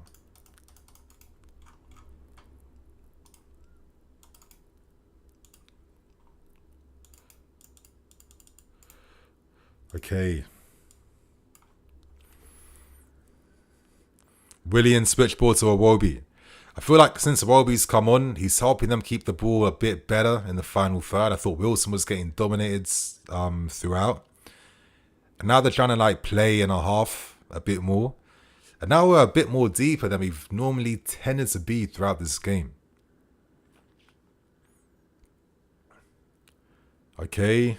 Oh, yes, Palmer. He's alert and he intercepts. So how many times has he done that? He's showing like a little bit of Mason Mount. He's showing a bit of Ziyech. He's showing a bit of Mata.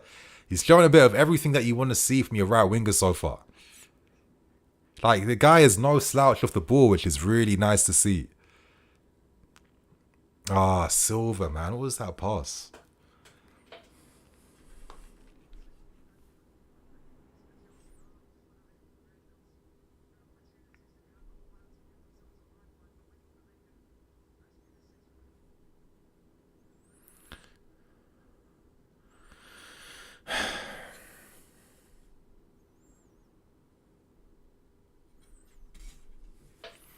Okay. Yes, that's yours, Maatsen. Stick with him. Let's the ball in behind. I feel like Vinicius is showing a bit more than Jimenez so far. So we need to pay attention on this guy. That's like, again, like a simple underlapping run from Reeds. Maatsen doesn't stop the cross then. And then Vinicius is in between Silva and Disasi. So, I mean, it wasn't the best defending in that moment. So we have to, again, you know, little warning signs why you can't be fucking complacent, Sanchez. Come on. Come on, Sanchez, please. Now, you guys step up right now. I'm sorry. Breuer. Back to Cole. Yes, good run by Connor. Ball behind. That's it. Oh, we hit the post. Come on, 3. Fucking hell, man. Oh. Breuer is cooking, for real. Breuer, the little deft touches. Like, having 2 techie forwards is actually nice to see. Great running behind by Connor.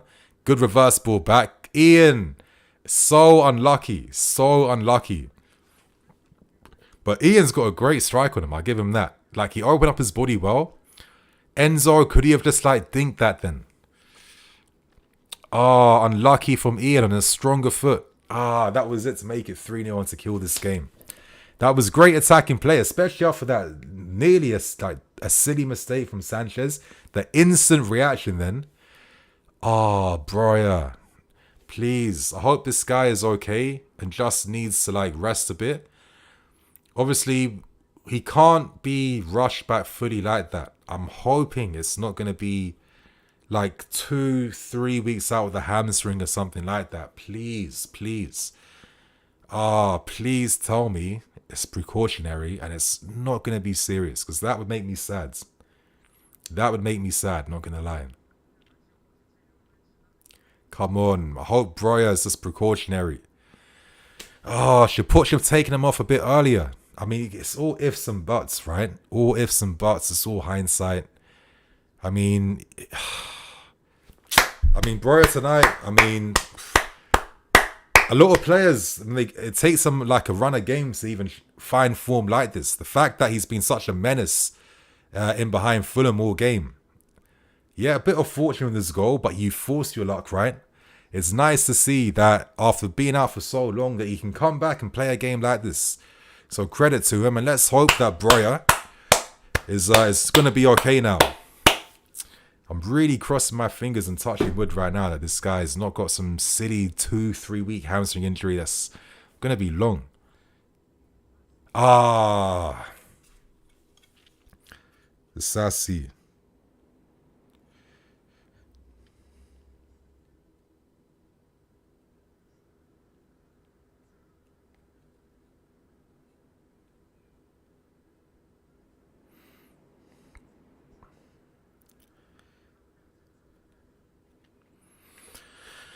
I feel like I should go on Twitter to see if there's any news being provided or something.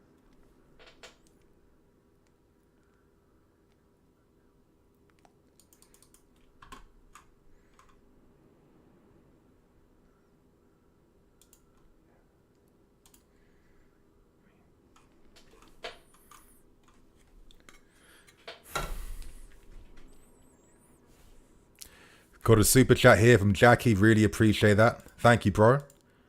Sorry, I missed your question. Apologies for that. But thank you for the support, man. Castagna with a few of these runs in behinds. Like, I want that third goal to come soon. I feel like once we have that, then Fulham are definitely out. And I think it'd also be good for the views if we have like a big result to actually celebrate to afterwards, you know? I think when's the last time we saw 3-0? I think it was like last year, October, against Wolves was the last time, right? Okay, outswinger. Okay, dealt with. So you guys, do you feel like we're going to get another goal? And if so, in the chat, who is your next goal scorer? I would like to see an Enzo goal, but I think maybe Sterling could be that guy. Anyway, Caicedo been finding good positions to receive all game, and he really spreads the play really well. Obviously, he played that pass to find Cole for the first goal. Cut to Caicedo again. Back to Sanchez to the Sassy. Who does he find? He plays it back to Cuckoo. Finds Caicedo, plays. You see these little like passing interchanges. And Cole Palmer, who does he find? It kind of slowed it down a little bit then, but fair enough. Palmer just constantly scans. Come on, Sterling, Raheem. What? Was that offsides? Come on. Yellow cards. What? Are you serious? Yeah, what, you guys? I'm confused. What? Why was that a yellow card then, boy? So you're telling me when Vinicius was shouting down your ears for like a good 2 minutes after you booked him, he doesn't get a yellow, but the one thing Sterling says is an instant yellow cards. There's no consistency. There's never consistency. Iwobi. Come on, boys. Get this third goal now. Is that play on? Okay, ball's played to Robinson on the left-hand side. Cole Palmer's been alert against Robinson all game. I wonder how many tackles and interceptions he's made, but it's been quite a few in this game. Yes, easily dealt with and Reds. But that was a nice little control then from Kearney, who finds Robinson again. Palmer is sticking to him like glue down that right hand side. Put pressure on him. Okay, back to Willian, who's been very quiet, which I'm very happy to see. Yes, Enzo with the sweeping tackle. What's he going to do? And he wins the throw-in. Good play, Enzo. What? Nah, really?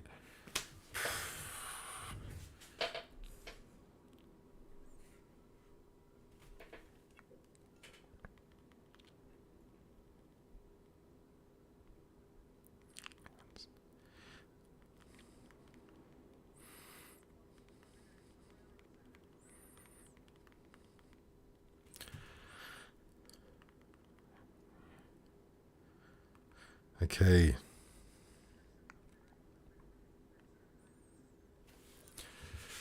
I think Pochettino would be very impressed with this performance.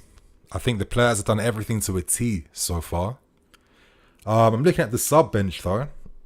I'm hoping, I know I'm not going to see it, but I'd like to see maybe Washington get some type of minutes at least. That would be interesting.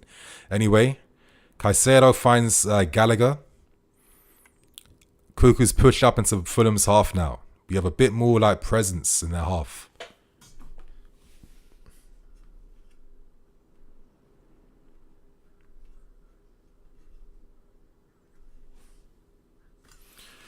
Yes, Maatsen on the left. Back to Sterling. Ooh. Yes, dealt with easily by Silva. First sign from Cole was off the pitch though, so a little bit annoying.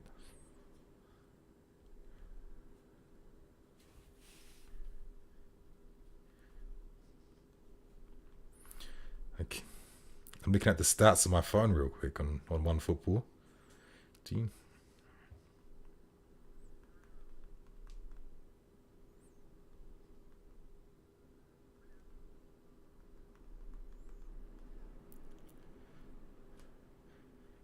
Okay.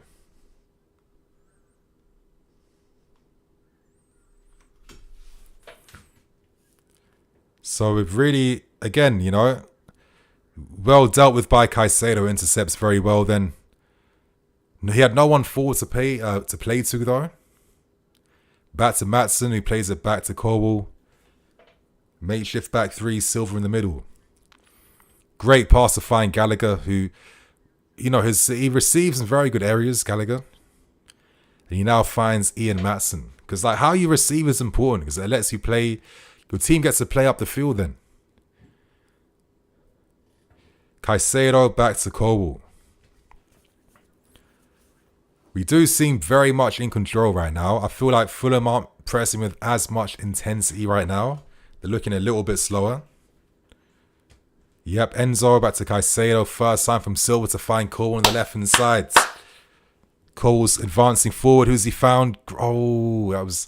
I wish Con ever controlled that better then. That was a good idea.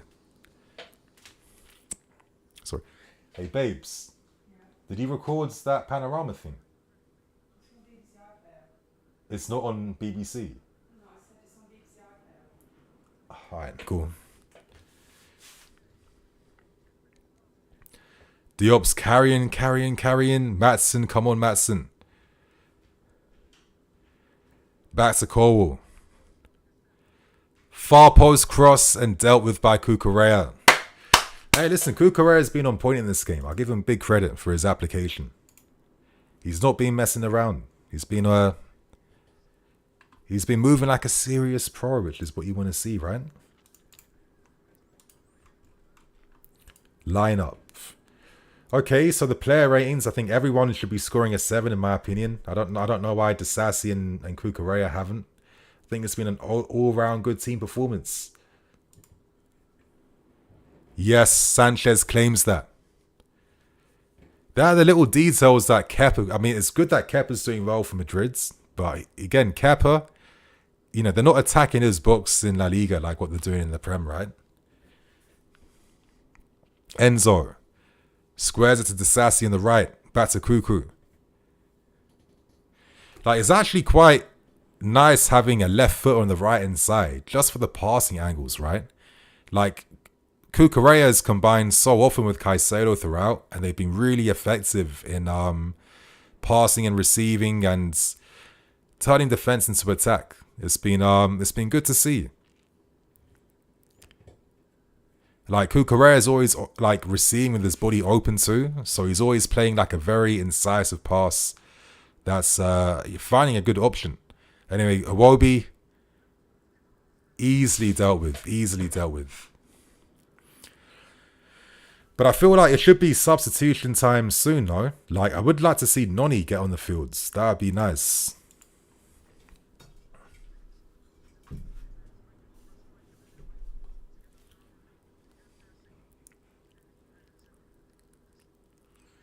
Yes, claims dealt with by Sanchez.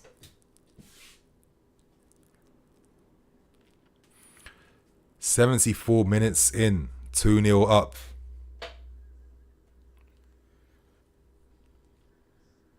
Lukic is coming on, replacing Pereira for Fulham.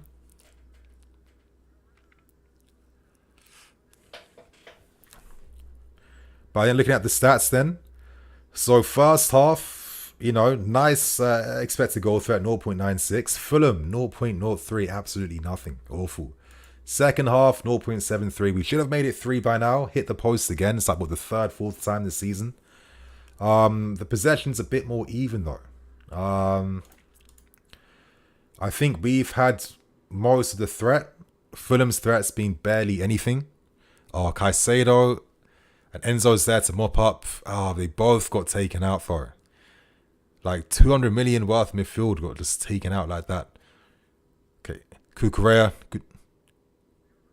Oh, come on. Oh, he tried a little flick. He tried the flick around. You don't see that skill very often in football. Yes, Maatsen putting pressure on the ball receiver, forcing Fulham back. Gallagher's on Polini again. Caicedo's pressing Kearney. Okay, there's the option. Who are Fulham looking for? I think we're covering the zones quite well. Nice, and we forced them all the way back. So that was good pressing then. Come on, Sterling, put pressure on Iwobi. That was a bit too easy to turn, man. See? But Cucurella's tight on Willian and well received. Constantly finding Caicedo or Gallagher in midfields. Yeah, good performance from Cucurella. Oh, Palmer with the flicking behind. Enzo first time to Sterling. Oh, Sterling, you killed the flow, bro. You killed the flow.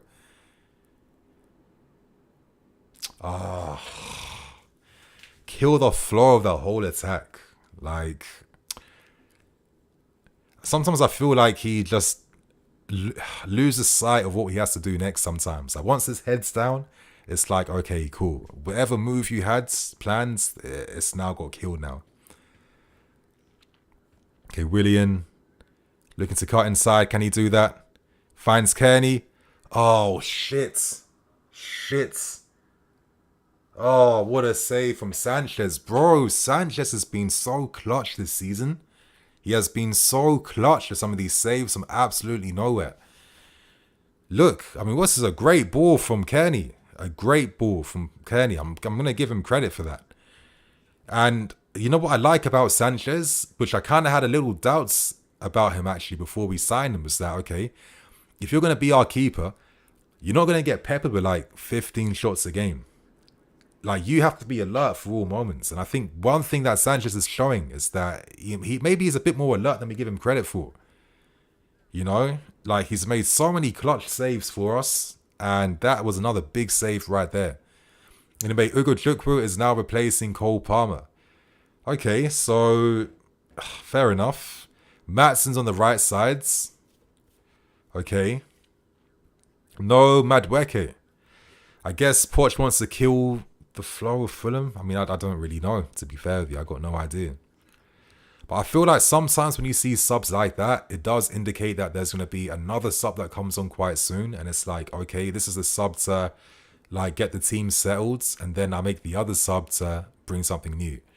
Anyway, Leslie and Caicedo in the base. Not the first time these guys have played together. We're seeing Enzo playing for... Okay, if Enzo's playing further forwards, I'm guessing he'll be coming off quite soon then.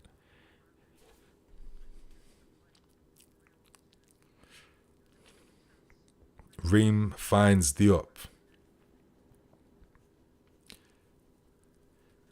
But I do like Leslie coming on as a sub to just like seal things out.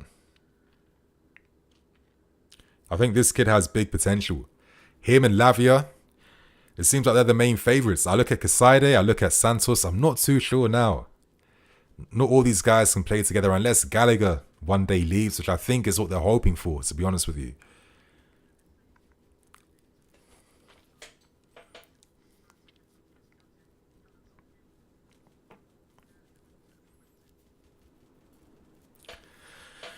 I was kind of hoping that Washington might get minutes, but I'm not seeing it now. Okay, Sanchez, accurate ball. Okay, finds Matson, but to no one.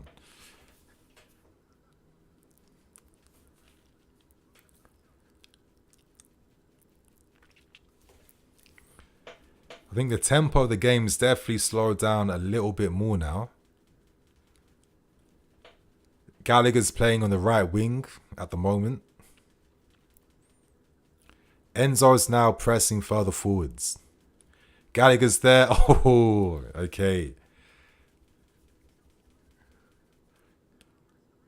Like, look at it. The guy's putting in work and it's like the 80th minute and he's still making sure that every time he has to trigger his press, he is still doing it.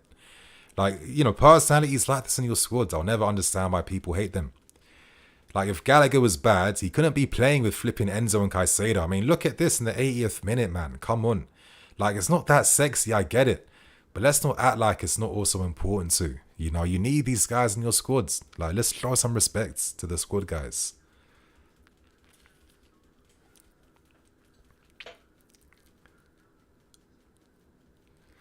Okay. Fulham still passing sideways this whole game. Come on, stream. Don't be lagging on me right now.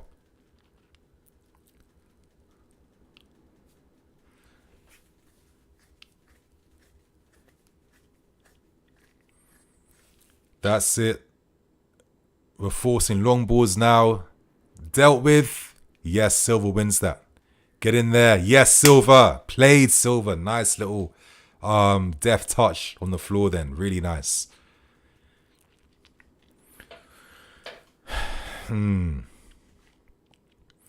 wonder if Madueke does get minutes. I feel like he has to impress Pochettino a bit more. I think Poch is showing, listen, I want you guys to do well. But if I feel like you're not ready yet, you're not ready. And I'm not going to force it anyway. Great little pass from Caicedo to find Matson. Ah, it was a good idea. It was a good idea. It was a good idea, but didn't come off.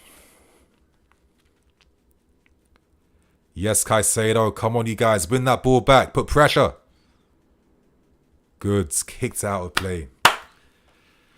Come on, Pochettino, man. One more attacking sub. I feel like Noni for the last 10 minutes would be good. Caicedo.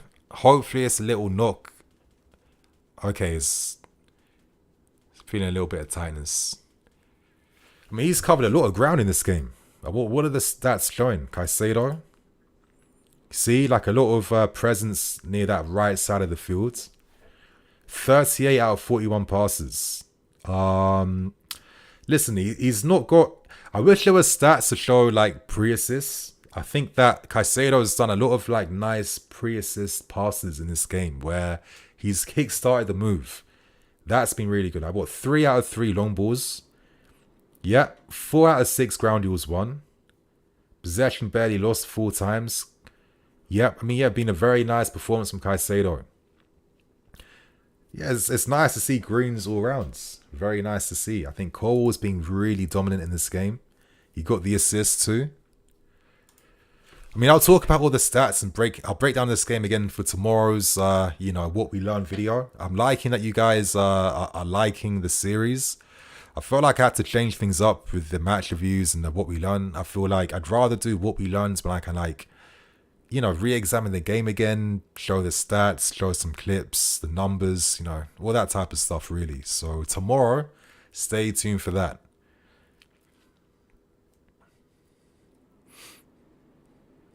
Oh, Willian, close him down.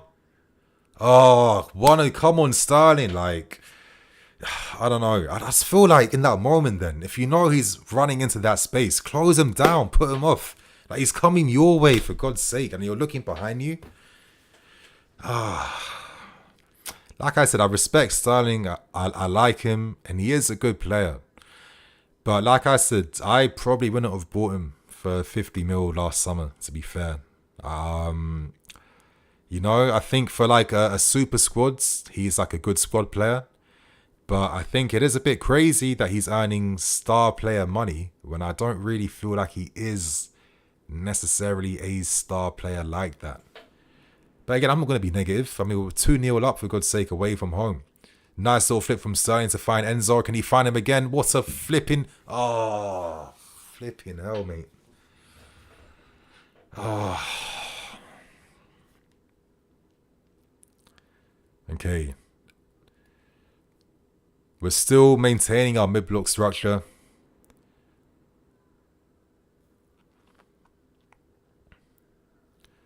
Yep. Fulham plays it back to Castagna. Matson gets his press there. Plays it sideways back to Kearney, I guess. Or was that Lukic? Plays it all the way back to goal. Like, we've really forced Fulham back to goal so much throughout this game, which is a really good sign of how well and effective our pressing's been. I think Poch will be even happier with that, to be fair. There's been one good moment they made, that little pass in behind then. Very good save from Sanchez, but I mean, it's the Premier League. You're expecting every team to have at least one moment like that. I mean, even City concede moments like that in game.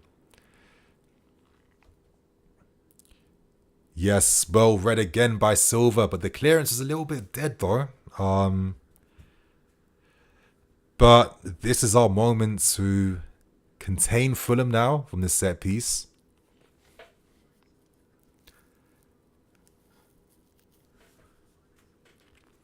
Williams taking the set piece, taking the corner kick. Who's he? I think we've like marked people well. We got numbers in the box, we got physicality, and that's it. Enzo just stopped Vinicius from running into the space then. And that was enough to put him off. But it's a good tactical win. I mean, it feels like we're set to win this game, right? I'm not being too cocky, am I?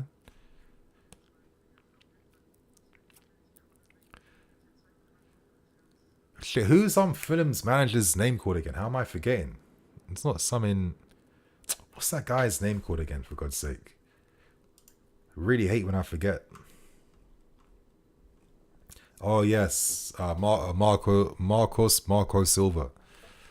Oh, Sanchez gets a yellow card for that. Oh, crazy. Like, all our yellow cards have come from stupid stuff like that. Just little petulant things. There's nothing even serious.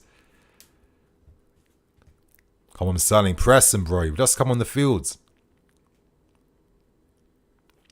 Force him back, Sterling. Come on.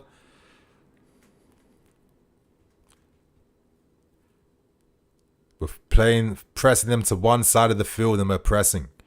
Look how far Caicedo's gone up the field to.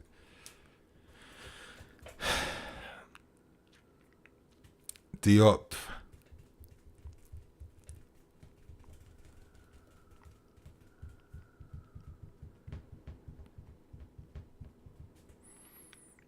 That's been Fulham's main outlet, is trying to find Castagna with balls and behinds. Anyway, again, always dealt with by Thiago Silva. Shit, Leslie, unlucky then. Matson, good cover run, and then Sanchez deals with that.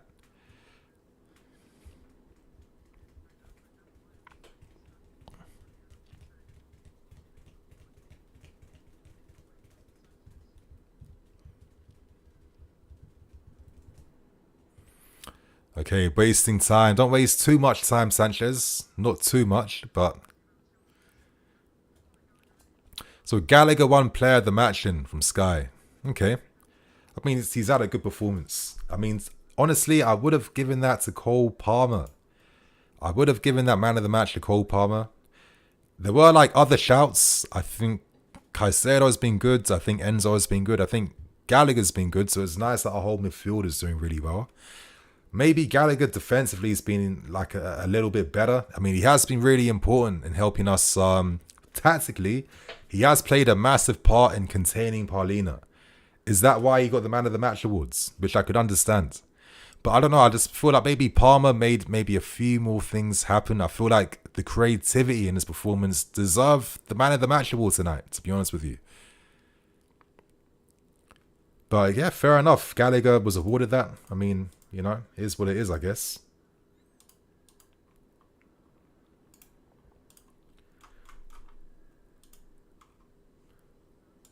How many tackles? Okay, 34 out of 39 passes. 1 key pass, which he normally does per game. 5 out of 8 ground duels won. Yep, dribble success. Yep, possession loss, 10 fouls, clearances, tackles. So it's like an all-round dynamic performance from Conor Gallagher as per.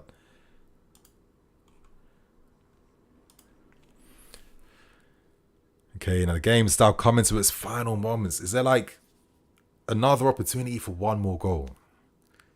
That would like cap this game off perfectly. Anyway, Levi Cole was advancing forwards, looking like a young Maicon.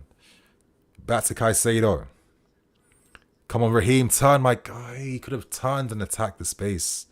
I feel, again, maybe I'm being too critical on Sterling. I'll relax a bit. But I don't know. I just always feel like he could do like a little bit more, like a tiny bit more. Anyway, 5 minutes. Like, that is interesting. 5 minutes added on.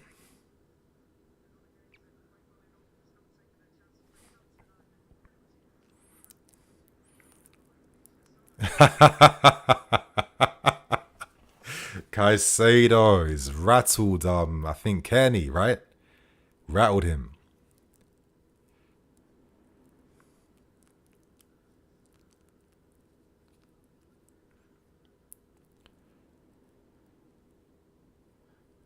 Okay.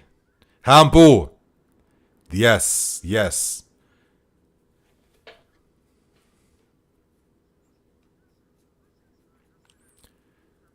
Okay, 4 minutes left. Our first away game, our first away win since, I think, is that since Bournemouth away? I think so. The 3-1 win against Bournemouth. Sanchez plays it long. Who does he find? No one. But Gallagher is still pressing. Oh, unlucky. That's what I mean, like that intensity for 90 minutes. I mean, guys have come off the bench and they're not even looking to put in that type of energy. So, hey, listen, I've liked Conor tonight. Yes, combative till the very end. Played Enzo with a touch of class in that area. Free kick, good. And it starts from little details like Conor still having that willingness to want to close his man down, even though it's like the 92nd minute. And it means that his teammates now can support and help cover those zones and then press Fulham as a team. So when one person triggers that press properly, it makes a big difference. And I feel like pressing is kind of like, you know, it's like the equivalent of like moving chess pieces, right? You know, it's very easy to see it as just like being a workhorse, running like crazy. But it's how you press, which is like, you know, it demonstrates a lot of intelligence and skill. Okay, again, skill, ignore that words, but I mean skill in like the defensive aspects, if you know what I mean.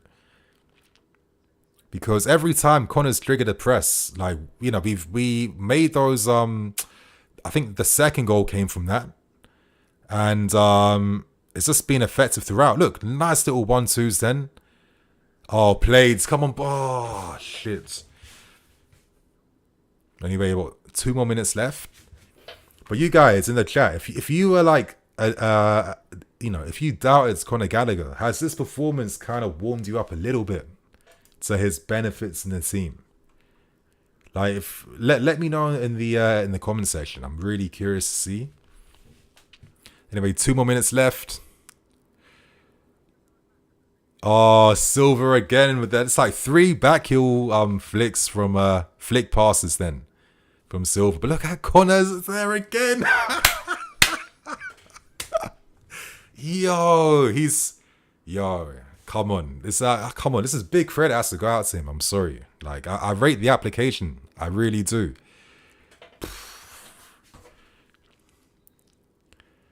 Ooh.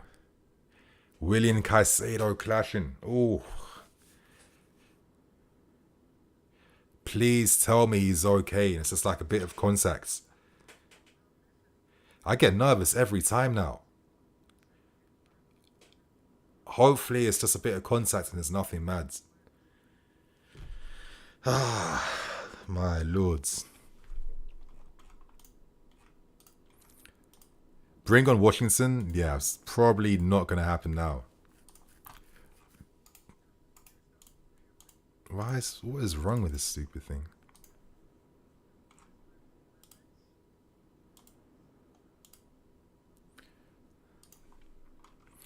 Gallagher isn't good enough. David, after this performance you've seen tonight, you're still saying he is not good enough for us. Ah, my God. I give up. I give up. I give up, man, honestly. Oh, my lords. That's it. Noni and Matos. So Matos has been training a lot with the first team. Poch has been impressed. Really big moment for him. Well done. Obviously, we signed him from Norwich City, from their under-21s. Noni gets the final minute. Like, sometimes I think, like, what is the point of making subs this time? If I was a football player, I'd be pissed off to have to come on at this time, not going to lie. I wouldn't be happy. Oh, Caicedo. Noni entering for 30 seconds is mad. I think nothing beats Batshuayi coming on for like 2 seconds for Antonio Conte. I was just thinking, Conte, you're just being a bit of a prick. Okay, Okoba, if you think Gallagher isn't good enough, you're a clown. Gallagher's job is not to score, David. It's a constant pressure. That's what I mean. Like, it's very tactical. Like, when you're triggering your presses and the benefit that has, the net benefit it has for the team. Not every player can do that. So it's nice that we have a player who is really intelligent in all those off-the-ball duties. I'm sorry, like, I've watched football too much. Like, listen, I like my skillful players. I like my technicians. I like a wide variety of players and talents. Like, you don't just have to be good at, like, just only ever silky on the ball as if that's the only way to distinguish quality and class. Absolutely not. Yeah, I think he's been really good, to be honest. Mr. P. Jensen still sucks. More to come on. Yep, for sure. Now, this is FIFA career mode with 100% injury frequency. Yeah, it's a bit mad, to be fair. But it seems like Caicedo's walking it off. Matos' first touch, which is nice to see. Gallagher's there to help with things. Like, I'd love if somehow there was like one opportunity. Okay. Oh. Nah, it's not going to happen. I was praying for 3. Oh, is it? Oh, flipping hell, man. I mean, I can't complain. It's like a 2-0 away win. I mean, we're barely winning. But I was hoping Sterling was about to go 1v1 then. I really was. Gallagher is another mount. Gallagher. Get Gallagher and Blue Lion out of my club. Shut up, man. Like, some of you guys, I just don't entertain people that just don't know ball. I'm sorry. Like, I might not be the channel for you. I'm just going to tell you straight. Yeah? Like, if you don't know football, you're coming to the wrong guy completely. Honestly, you're not welcome here. Sheldon, Connor could have left, but show us exactly all the things you'd want to see, to be honest. Yes, but again, clean sheet and a win. Yes, okay, let's go. Honestly, this was accomplished, this was dominant, and we were in complete control throughout this entire game. And it's been a long time that you could tick all these boxes off, right? In terms of judging our performance. So, listen, you know, goals for Breuer, goals for Mudryk. It's been a great day today. And really hoping that Breuer's not going to be out for too long. It's nice that he's walking. Hopefully it's nothing mad and it's okay. And he's going to be ready for flipping Burnley this weekend. So my friends, thank you to everyone that's been about, that supported, that's watched the game. Make sure you guys are here for the Burnley game as well too. You know, let's keep this winning streak going now. There's 2 wins we're seeing currently. Let's hope it gets 3 this weekend. And right now, I'm going to make the review, so I need to actually go. I can't waste any more time. But again, thank you to everyone that came to show love, that watched it with me, that just like listened to me throughout and all my annoying football rambles. But yeah, it's been fun as always. And I'll see all you guys again very